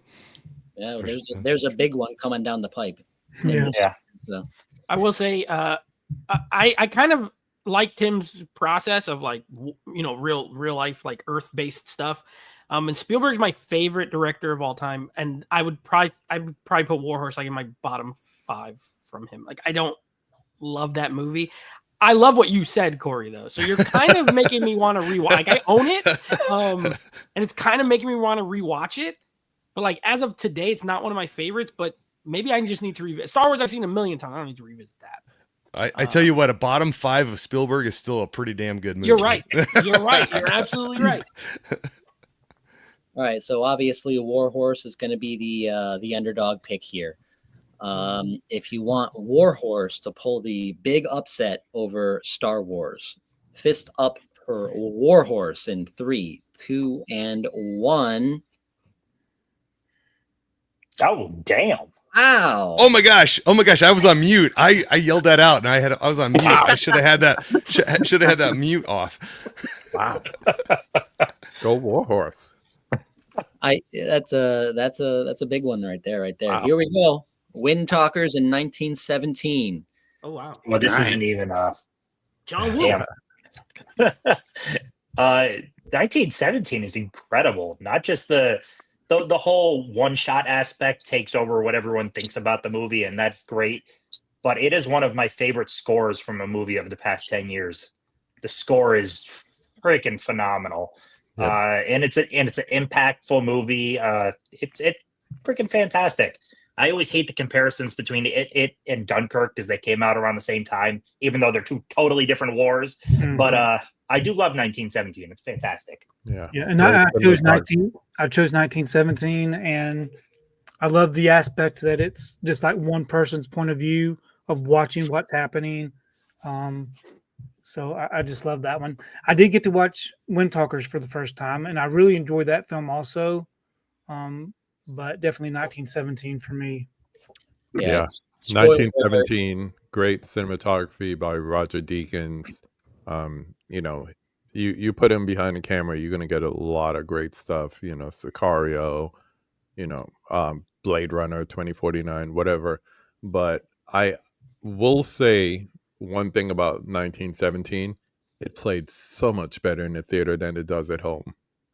And it's still a great movie. It's, you know, fantastic, yes, but it kind of like dropped a few points for the cinematic experience versus the at-home experience. Well, I would I say don't know what it is. I would say that depends on your home theater setup, KB. That is true, but you know, we could talk about home theater setups off air. It's not always set up though, too. The you can't replicate a good theater experience with the crowd in your home. I had a great theater experience with the crowd for 1917. So yeah, you can't replicate that at home. And I had one with Dunkirk, so look at us. Yeah. Who picked Wind Talkers? So Wind Talkers was my pick. I chose Wind Talkers, obviously Native American. I wanted to throw a little bit of that in there. And also that the Wind Talkers don't get enough credit for what they did during World War II. They provided a code for the U.S. that the Japanese were unable to crack. You know, they helped win the war in the Pacific. I love this movie, obviously for that reason, but I really enjoyed Adam Beach character. Nicolas Cage and Christian Slater were great in this movie as well. I do have some family that are Navajo, distant cousins, so it's possible that somewhere down the line they could have been Wind Talkers, but I'm not sure. But yeah, I chose this. Great action scenes. There are some brutal deaths in this that kind of stuck with me when I watched it when I was younger. But I really do love this aspect of a movie that people that don't get enough credit for what they've done. Yep, I agree. All right, so 1917 is the favorite on Rotten Tomatoes. So if you want Wind Talkers to pull the upset, throw up a fist for Wind Talkers in 4, 3, 2, and 1. All right, 2 votes. Solid. Thanks, Corey. It's a good movie. I also what you laid out there, Fish, I completely agree with. So All right, we got The Hurt Locker versus Tropic Thunder. Tropic Thunder was one of my submissions. and we got another of mine. All right. There we go. Hurt Locker. My favorite TC movie. I love Tropic Thunder. This is another one where it's like kind of like not a real war film, but it's centered around warfare. But Tropic Thunder, I actually popped it in yesterday. And even from the opening credits, before it even starts, before the opening credits, you get these trailers for the films, one by each of the characters that kind of lets you know like what these actors are going through in their career. And it's just such a smart, funny film that you literally couldn't, maybe, I don't say couldn't, but it'd be tough to make today. But very, very unique, very funny, and a lot of good action in there as well. And it's a very, enjoyable film. I enjoy both of these.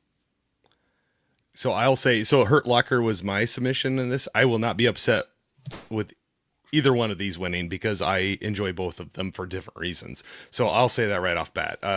I will not be upset at all. Hurt Locker, for me hits hard. It really looks at some of the psychological aspects of being through some of those situations, coming back home, dealing with getting back to reality, and then going back. And I've had some friends, either friends or parents of friends, that have been in those situations, and it's something I have not been through, and it's hard to understand. But seeing some of the families, even going through those situations where they know what they've been through, and when they go back again, some of those, I don't know, like I said with the other movie, it kind of pulls at your emotions a bit. Yep. I'll stop talking. Sorry. Sorry. I agree with you right there. It's like I have friends who went over once and came home and was home for a little while and then went back over and came back and then went back over again. It takes its toll on them. It's rough.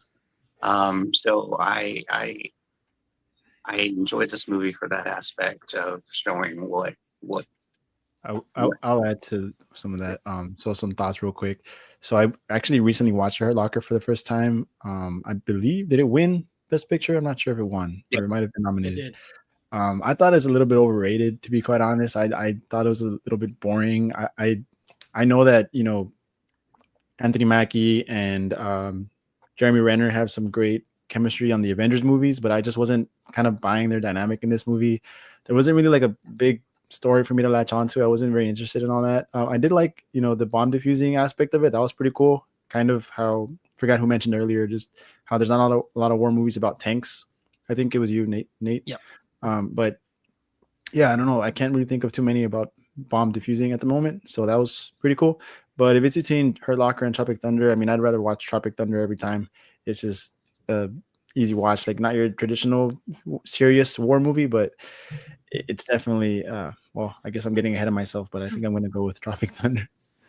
No, and that's where I'm like, I could not argue against you too much, because I love that movie too, and for different reasons between those two movies. But I'll say with Hurt Locker, that scene that's depicted that on the image that Vin had for that scene, that hit hard when he's going to defuse those bombs and he starts to pull it up, and you just see IEDs from like completely around him come out of the sand. That's kind of crazy. But anyway, I can completely understand what you're saying there, Eddie. And I love both movies. So like I said, this is a tough one.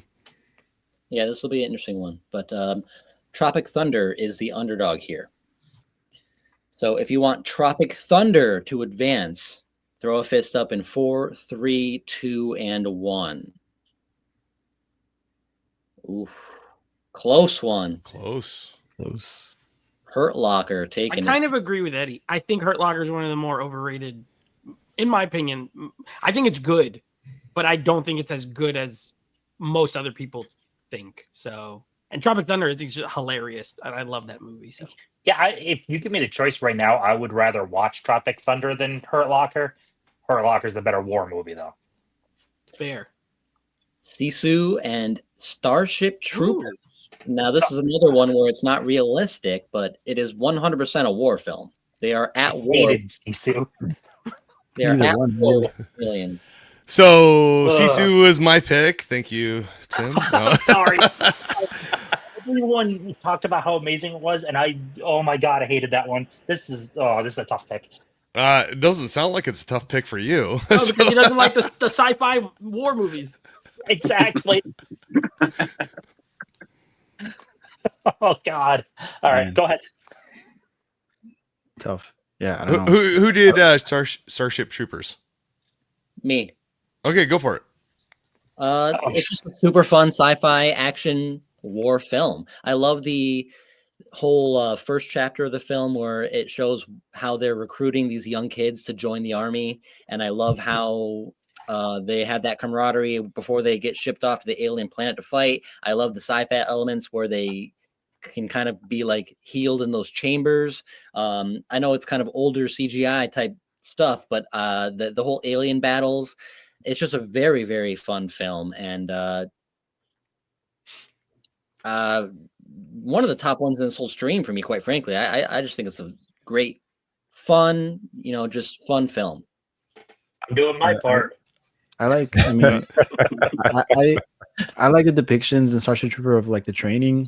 Like when they're having those. It's been a while since I've seen it, but when they're having those training sessions and they have that like accident, like I thought all that was pretty cool. But I don't remember too much. I need to rewatch it. But Sisu was also a very fun time. Yeah, Starship Troopers are a little cheesy, but in like the best way. Like Paul Verhoeven was really in his bag in that movie, in my opinion. Like it's kind of RoboCop-y, but with the satire. But then like they have these brutally violent war scenes with these bugs. And it's kind of funny. And some of the acting's like Denise Richards is in it. That's all you need to know. So like some of the acting's not good, but it's so fun. Sisu, I remember liking it, but I never rewatched it. So I don't know what that means. Like I've never been like drawn to put it in again, and I own it. Whereas Starship Troopers I've seen multiple times. I think it has a little more replay value. But I think they're both war movies. So like I mean, I don't know. It's tough. But Sisu, I remember liking it the one time I saw it. Yeah, Sisu for me was one of those theater experiences that we were talking about before, Tim, where I saw it with a audience that was into it, hooping, hollering, clapping. And then I got it home. I got the Steelbook. I put it in, and I'm like, this don't feel like the same movie. There's something about it. But compare that to Starship Troopers. Anyone who watches a Verhoeven movie and just sees it for what's on the surface level, you're missing so much. Like you mentioned, Nate, there's satire, there's commentary, if you could get into that, on all his movies, Showgirls to RoboCop to this. So if you could get into the deeper levels of it, this is a damn good movie. So I'm struggling right now in the sense that I love Starship Troopers. I think it's a fantastic movie. I thought you were gonna say you just don't hate both. It's completely science fiction, which means I wouldn't want to go with it. But Sisu, the only basis of reality is that World War II existed and that Nazis were real. Everything else about that movie is complete and utter nonsense.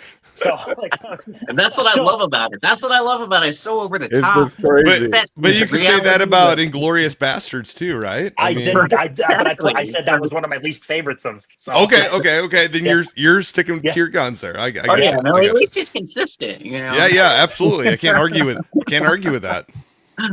But no, I had a great time with Sisu. Even when I brought it home, watched it again. I don't know, for some reason, I love World War II. Anything set in that time period, even though it may be over the top and way out there, especially that airplane scene towards the end. But and I enjoyed Starship Troopers. I just watched it for the first time last year. Starship Troopers. I'd never seen it before, so. But I enjoyed it, but like you said, acting wasn't the greatest. Well, I mean, acting wasn't the greatest in Sisu either. I mean, very silent character, doesn't say anything. So, but you follow him on this journey of, this is mine. Give me my stuff back, kind of thing. I'll admit I enjoy both of them. They're both over the top and ridiculous in their own ways, but both enjoyable watches, and I'd put either one of them in and watch them again after this stream, and I'd be happy. And last thing I'll say is, obviously, Starship Troopers, you're not taking it too seriously. You're not watching Starship Troopers for the acting prowess of Denise Richards. There's other things. What are you talking about, Vin? Come on. But Sisu is a 94, I believe, on Rotten Tomatoes. Oh my God. And that actually, I like it, but that actually surprises me. Starship is a lowly 72. So if you want Starship Troopers to pull the upset, fists for Starship Troopers in 3, 2, and 1. I'm going against the grain. I hate this. We got a close one, but we got Starship. That's right. I can't be mad about that. It's got a 94 because people love seeing Nazis get their comeuppance. That's it. Mine was I think it similar also to played AB. well in the theater, like I said. Yeah, I saw it at a mystery movie, one of those mystery movies, and Mm. everybody was going crazy for it. And then nobody talked about it afterward. Like people I know, that I wasn't like, you gotta see Sisu. You know what I mean? The buzz was there though, when nobody knew what it was. Yep. All right. This is the last matchup of the first half, or the first side of the Western side here. All Quiet on the Western Front from 2022 versus Black Hawk Down. All Quiet, I believe, got multiple picks, but Tony can take this one. Yeah, And- so I actually picked both of these titles. All I can Quiet. take All Quiet because I picked that too. Yeah, go ahead, KB. For me, picking this was a bit of a surprise because this was like an Oscar buzz kind of movie, and I'm like, okay, it's a foreign movie, so I'll watch it for that. And then when I saw it, I was pleasantly surprised to see that it paid nods to the previous movies with the same title, but it also made it its own. Someone mentioned sound design earlier. The sound design on this is haunting. The depiction of the main character in it, stayed with me, as far as, just like I was saying before about Come and See, but more so with the fascination of war and being forced to grow up really quickly in the midst of it. So this is one that kind of tips its hat to the original All Quiet on the Western Front, but also has enough originality and is strong in all the different areas, from cinematography to sound design. Acting is whatever, but it's a solid film, and it's on Netflix. If you haven't seen it, check it out. And if you're like Vin and myself and you have a really good sound system, turn it up because it really rocks. But so does Black Hawk Down. So go, Tony.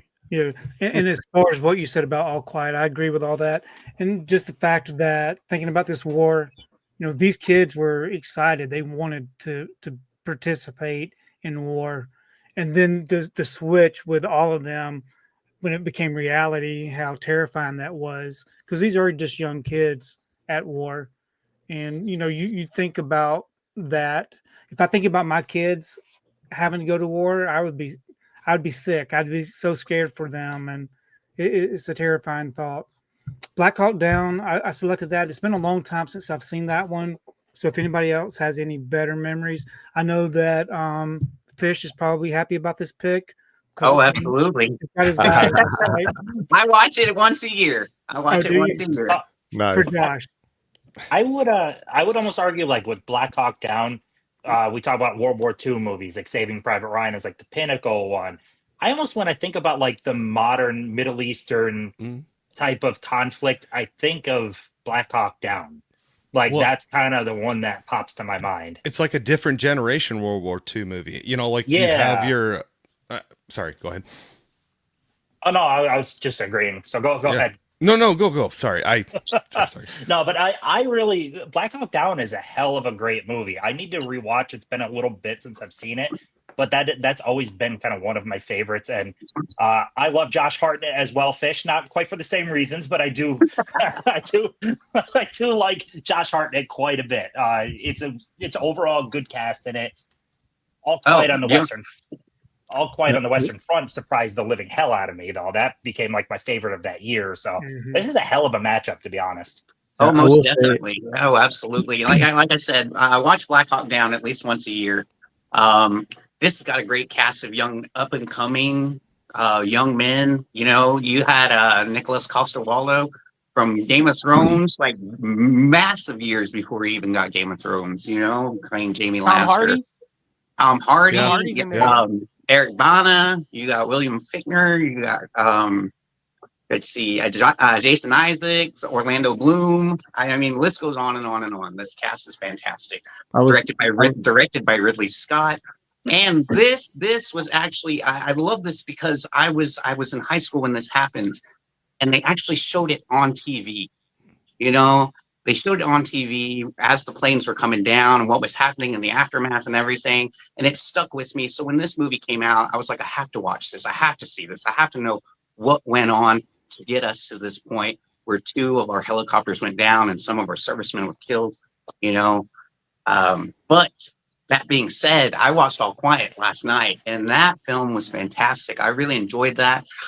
Both the characters of Paul from All Quiet, and then Orlando Bloom's character from Black Hawk Down both kind of gave me the same kind of feeling of, I want to do this. I'm ready to do this kind of thing. Orlando Bloom was excited to get out there and, do something. And so was Paul Baumler from All Quiet. Both of them were excited to, do their part. I really enjoyed All Quiet. I definitely will watch it again. I don't have the sound system that you guys have, but with just the speakers on my TV, it was fantastic. It was great. It was eerie at the beginning. There was just something coming in and out. I don't know what it was. It was just like a kind of thing, just coming in and out. It was just eerie. But I really enjoyed it. It's as kind much of like as a death I knell love Black throughout Hawk the Down. movie. Yeah. So For All Quiet, like we were talking about earlier, it's another example of a film from a non-American perspective, and the ending of the film is heartbreaking. Heartbreaking. Yeah. Like, so unnecessary. As far as the story, like, I get why they did it, but like when you're watching it, you're like, God, like really, like, but fantastic. But that's why I'll say both are great movies and both are hard rewatches for me. I'll say that. Both are but they're great movies. This is shockingly one of the harder matchups in this entire thing so far for me. Oh yeah. To me, I will say real quick, just to kind of some things that you guys touched on, I just wanted to add. Like I like the comparison, KB, I think you made to Come and See, because to me those is sort of similar in the regard of like it kind of follows this one character and how somebody mentioned how they start. I think Tony, I'm not sure. They start off as like these naive young men excited about war, and it kind of follows their arc, as they somewhat age very quickly as they experience these traumatic events. And for me, like one issue I had with Black Hawk Down was that I feel like, Fish, you mentioned this as a positive. I kind of found it distracting where they had so many well-known actors. Maybe at the time it wasn't an issue because, like you said, they were starting their careers. But this was actually a first-time watch for me not too long ago, and it was just distracting. Like I was like all these famous faces popping up, and I wanted some more of a realistic approach to the movie. And there was too many characters. Like I needed someone to latch on to care about, and there was just too many faces, too many characters. Like I didn't care who died. So it was like, whereas All Quiet, you just with this guy as he's traveling, making his way, and so to me, it's way more impactful as a war movie. Just my 2 cents. Yeah, I could definitely see what you're talking about for Black Hawk Down. A lot of those guys weren't that big at that time. They were all pretty relatively unknown or up and coming. But Saving Private Ryan kind of has that same thing where, like, if you just watch Saving Private Ryan now, you're like, holy crap, that guy and that guy and that guy. But at the time, they were, Vin Diesel. He's a tiny little role in it. I will say, just to real quick, I rewatched Black Hawk Down recently for a review. I love that movie, and I think it reminded, or the movie that reminded, that new one, Warfare, that just came out, the Alex Garland movie. I feel like it owes a lot to Black Hawk Down. People pinned down a few versus a lot of suspense. It's a very suspenseful, like war movie but a lot of action too. And I do love action movies. It's like one of my favorite genres. So I tend to lean more. I mean, All Quiet was very good, but someone mentioned like a very prestige movie, and it felt like it was trying to be. And I don't always love that, like Oscar Beatty type stuff. Yeah, but I do think it's a great movie. Yeah, Black Hawk a little grittier. Yes, a lot. Yeah, a lot. Yeah, I like that. And Ridley Scott, I mean, they did a hell of a job with that movie. Oh, absolutely. All right, we're going to vote. Black Hawk is the underdog. So if you want Black Hawk Down to move on, throw a fist up in 3, 2, and 1. Black Hawk. Black Hawk. Wow. Surprising. Wow. That was a tough one. That could've really went either was. way. That was a tough That one. was Like that was a very tough one. I would say that's the toughest one so far. No, Spielberg versus Spielberg. Yeah, this one ain't easy though. Or this one is super easy. I mean, this is Yeah, ain't easy. Yeah, I'll make War of the Worlds now. Too much sci-fi. We gotta eliminate one of the sci-fi movies.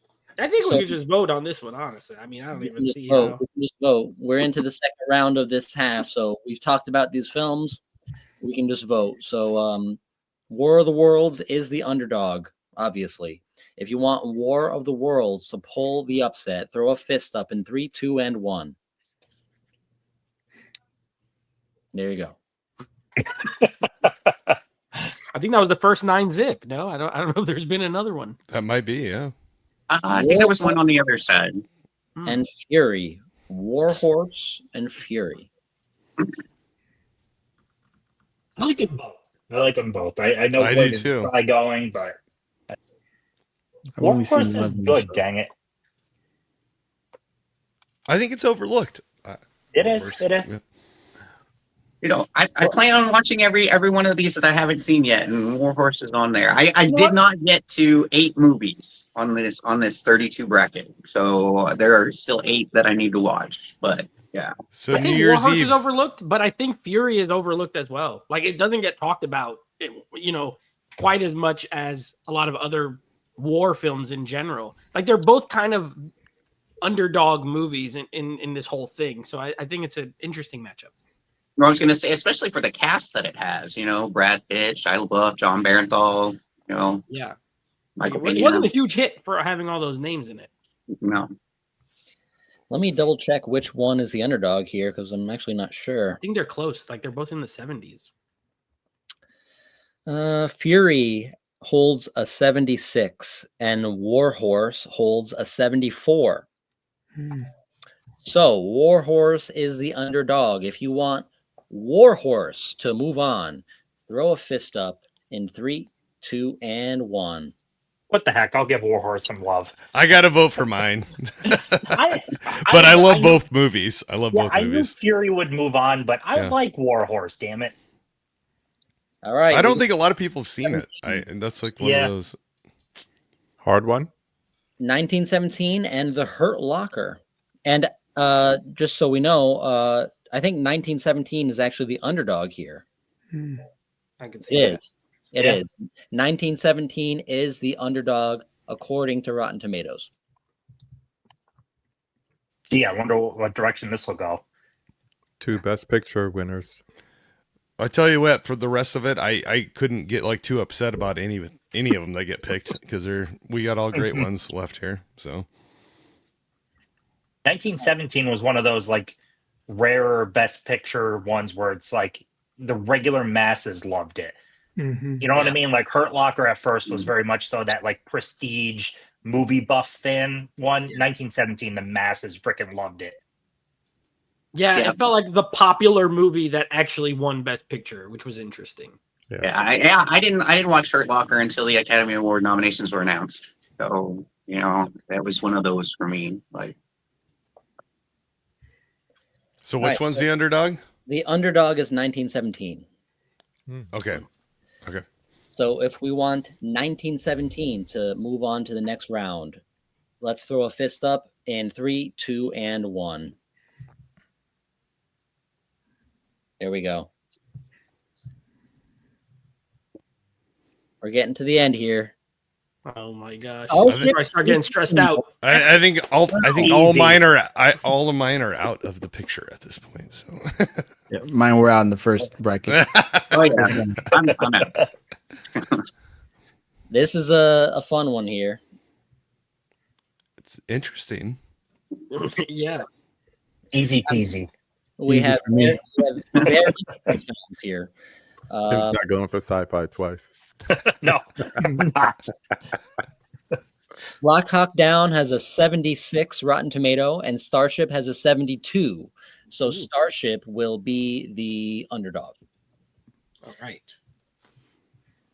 Starship Troopers, if you want this film to pull the upset, throw a fist up for Starship Troopers in 3, 2, and 1.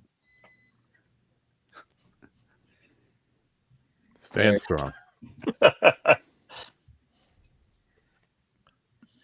All right, We we're would have getting lost next round anyway. Schindler's Oh. List and Fury. Wow. Yeah. I think we know Fury's the underdog here. Certainly. well, so now it does come into play to play devil's advocate. Schindler's List is obviously, I think we can all agree, the better film, but what depicts more actual warfare obviously is Fury. So it's kind of like which way do you want to lean here? Schindler's List has almost no war in it, as far as if you're talking action. You know what I mean? Like war action. Well, but everything that's happening in it is due to the It's war. set during a war, but there is no like. But the fighting things, in but it. the It's things not that are just happening. set during it though; it's because of the actions of the war. Yes, absolutely. No, I agree. I'm just Yeah. saying, I'm agreeing with Vin in a way. Like Yeah, depicting war, no, it's a lot of talking. I said it's a masterpiece. I like Yeah. the devil's advocate angle, though. You know, like if you're going to make a case at all for Fury, it's kind of that it shows more fighting. If you're looking at war in that, Yeah, it depends what you define a war movie as. Like these are those are real depictions of things that were happening horribly Yep. because Yeah. of the war. Well, what's more horrible? A bunch of people being put in a gas chamber, or you seeing somebody shoot a rifle? You know, they're both Yeah, it's horrible, but right.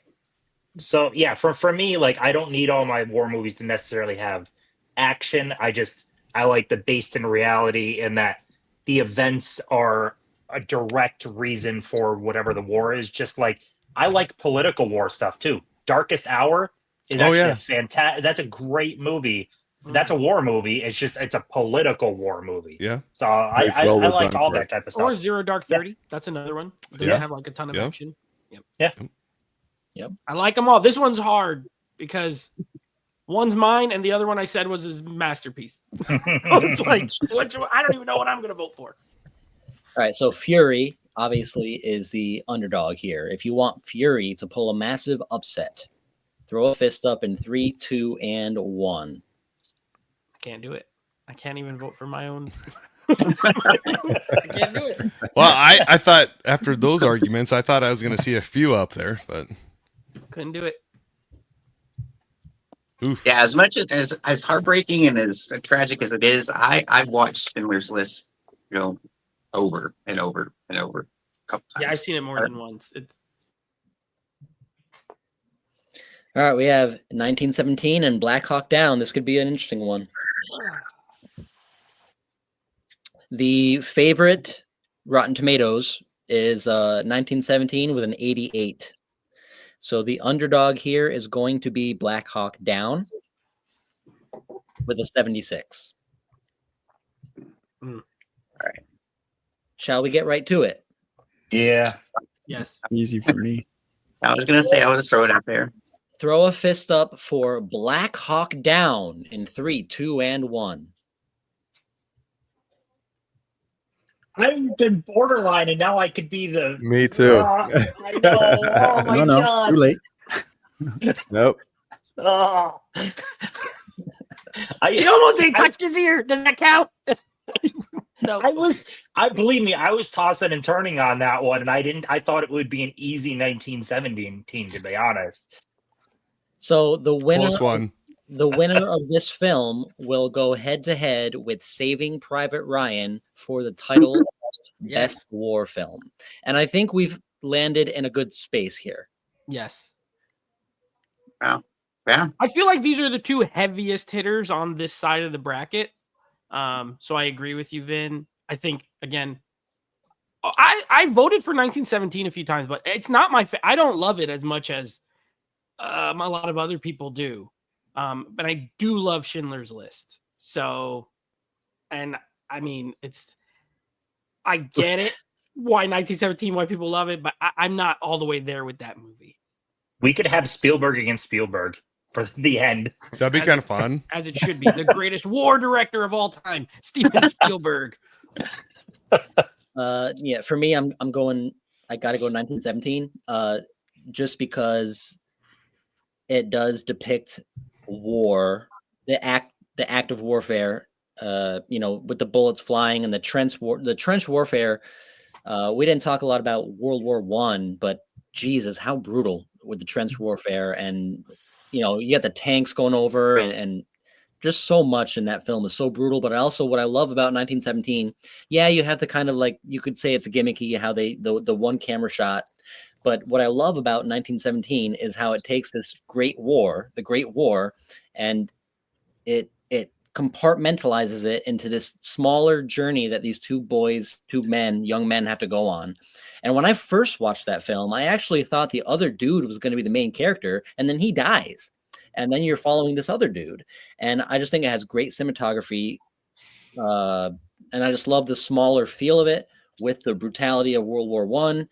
1917 is my favorite war film, hands down. So no matter what happens, I'm voting 1917, but I'm just saying my piece about why. But this is the finals of the bracket here. So any final comments, we'll get into it. Tim mentioned the score for 1917. Schindler's List has one of the greatest John Williams scores of all time as well. So you're talking like best picture versus best picture, best score. I mean, I don't know if 1917 won, but it is great. Best score. I just think Schindler's List feels more important to me than 1917 does. But is there leans me. Is there context with time there? Because sometimes you have to let things sit. Maybe in 2050, 1917 will be regarded as highly as Schindler's List is now. I won't say no. I won't say no, but I mean, the fact that these were actual people and, and actual, circumstances. And well, so was 1917. I'm saying people actually saved the Jews that he actually saved and stuff. So I think it's a little more impactful than that. It's shot in black and white, which is little hints of color in there. And I don't know. Some reason once again, the girl in the red dress is such an iconic scene. Right. You show someone a picture of that and they know what movie it is. Where I feel like in 1917 you show someone a picture running through a field, they may not know. There's no moment like that, like in Schindler's List. Even in 2050, no matter what way you put it, I think Schindler's List is the more important movie, and it's expertly made. So are we ready to vote, gentlemen? Yes. All right, let me just double check it. Schindler's List, it has to be the higher rated film. Yes. So if you want 1917 to pull off the upset, 1917, fists in the air in 3, 2, and 1. Thank you, Eddie. I have somebody. I mean, I just haven't seen Schindler's List since like high school. And I don't think I really want to revisit it. So I don't know. That's just 1917. I could see myself throwing that on like in a couple of months or something. That's fair. It's a tough movie. Like it's not an easy sit down. All right, we are here. This is it. It's Saving Private Ryan and Schindler's List. This is the finals. This is the last battle to be had. Not this again. And very, very different films here. Very different films. Yeah. Yeah. Yikes! I don't like this. I don't like this one bit. One depicts the warfare. One depicts an atrocity that happened during the war. Because of the warfare. Yeah. Because of the war. Yeah. Schindler's is the more important movie. It's more impactful. It's subject matter that there's crazy lunatics out there that deny it even happened, which boggles my freaking mind. Yeah. I agree. I think Schindler's List, again, is the greatest thing Spielberg ever made. However, devil's advocate, which is barely because Saving Private Ryan's amazing. When I think of a war movie, that's like the movie that pops into my head. Like if someone's like, what's a war movie? I'm probably not going Schindler's List immediately. I'm probably going Saving Private Ryan. You never see Saving Private Ryan, the greatest war film of all time. So that's kind of where my head is at with this one, because I do think Schindler's is a better film, but I might think Saving Private Ryan might be a better war film, strictly to the kind of topic that we're talking about. So it's tough. It's a fair argument. I mean, how many movies were eliminated because they didn't show enough combat? Yeah. I was Schindler's going to say transcends that, but is it enough to be? So Schindler's has similar. I also adored Zone of Interest. That's what I was trying to remember the name of it. Thank you. Zone of Interest has that similar type of impact for me, and I just the subject matter of Schindler's, and it's a direct result of the war. Man, this is tough because you made a good argument on when you say war, you do think Saving Private Ryan, but man, Schindler's is the more important war movie. I don't know. That's tough. Yeah, It is and, totally- and keep on war, using that. You keep on using the word important, and I think you're using the word important because you don't want the plight of the Jews to be like forgotten, or like people are denying it, right? Or like it didn't happen. That's not the soul, but like, yeah, it is a factor. Yeah. I mean, Yeah. people deny history, I think as there's- crazy as it is. And a minutely small amount of the population that actually will deny the Holocaust. So obviously, it's important to remember these terrible atrocities, but also that might, yeah. there's I was gonna weight. say that- There's weight to World War II. There's weight till there's weight to what happens in that film as well that we don't want to forget. All of the American lives that were lost in World War II. Obviously, the Holocaust was horrific, but to frame it like, okay, well, there's people that are saying it didn't happen, maybe like some nut job somewhere, but like both films are important as far as historical context for the lives lost, so, and I'm right with you there, Tim, though, as far as the importance of Schindler's List, but I'm kind of playing devil's advocate here. And I'll say both. Unfortunately, go ahead. I was just gonna say both have heavy weight to them of the atrocities of war and the loss of lives. But that's where I was going to throw out, like, at the beginning of Saving Private Ryan with the storming of the beaches of Normandy. I mean, how many of them are teenagers that are jumping off of those crafts with, machine guns just barreling down on them too? Both.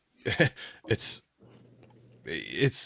not saying one's more important than the other, but both are atrocities that happened through that, and you wish you never had to have senseless losses of lives like that, of any age. But I will say this much. I just went back to the initial conversation that we had for organizing this, and it was about war movies. It wasn't about American war movies. It wasn't about World War, movies. It was about war movies, and war is a lot more than combat. It can go many different ways. Just to wrap up what we've seen tonight, it could be anything from Star Wars to Tropic Thunder to these two that we have here.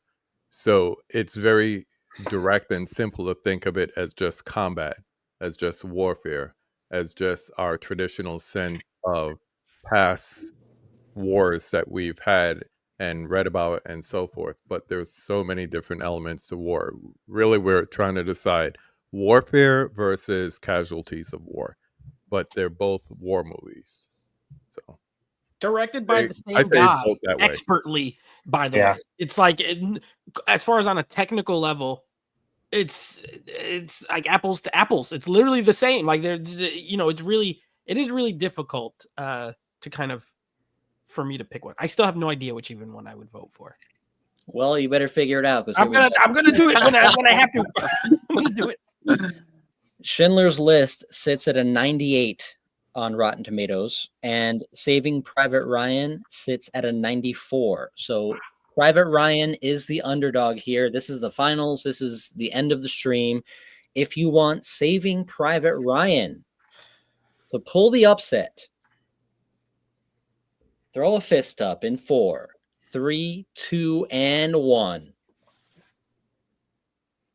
That was my pick. I have to go with it. We have 5. another real close one, but that's to be expected. Yeah. That was hard. It was. Oh, agree. Oh yeah. I'm thinking like Memorial Day. If I'm gonna watch one of these on Memorial Day, Saving Private Ryan. I'm probably not Saving Private Ryan.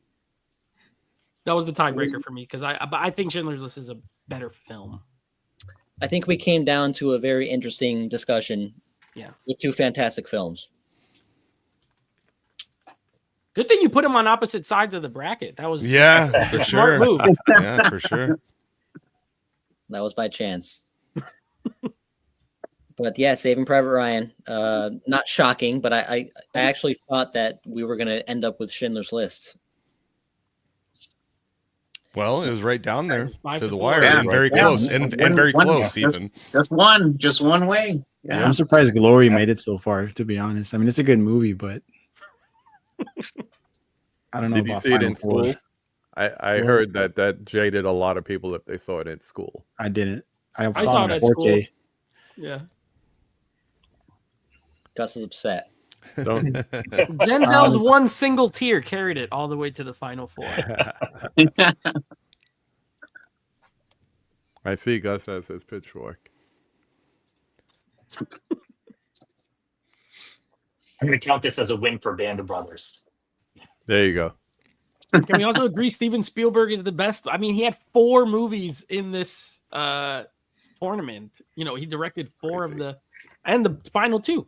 I don't think they make, you know, he makes the best war movies, I guess. And all of his made it through the first round too, didn't it? Yeah, I don't think any of them got eliminated in the first round. I think all of them made Warhorse through the made first it round. to the second round. Yeah, right? it did. Which surprised me, but that was my pick. There we go. And even to echo you, Corey, from earlier, Lincoln is his, and I would have picked Lincoln over quite a bit of stuff because that's a political, that would fall under political war. Falls in the Civil War, and it's a great movie too. Yeah. So. Has anybody seen Abraham Lincoln Vampire Hunter? I have not, but I want to see it. Yes. Because the title alone, right there. It is fun. I had fun with it. Just go in. That's it. Vampire Hunter. Have fun. But yeah, we are just closing in on just over 2 hours. We wrapped it up considering the work we had to put in. We moved along pretty quick. I want to thank you guys, the 8 of you, for joining me. Tim, especially last minute popping in here. Caprice has been very active in the chat. I know you were looking forward to being here, but you have those 3 beautiful babies to take care of, so do your thing. Again, thank you guys for taking the 3 or 4 weeks out of your schedule to watch these films. I know I was going back and forth with you guys about format changes and different things. It's been my first stream in quite a while, and this has actually been my biggest stream as far as people involved. So thank you guys for making it easy for me, and hope you guys had fun. And Saving Private Ryan, that's the winner.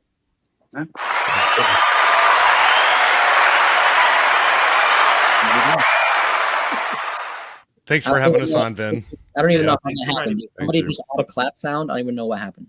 I just started clapping because I heard the noise. Yeah, me too. Eddie, did you go do that? off and you make the. How'd that happen? Somebody's doing nefarious things backstage. I don't know. Not me. But I know, Fish, we were talking privately about possibly a revenge movie stream. Yeah. So maybe down the line. I like this bracket format. I think it's fun. It doesn't kind of put the onus on one person to talk about things for too long. It inspires more group conversation, and it's a fun way to do streams. So if I do a stream going forward, I like this bracket format. And also shout out to Huck. He sent me the website to make the bracketfights.com, which was very easy to use, very user friendly, and worked out fantastic. So thank you to Huck.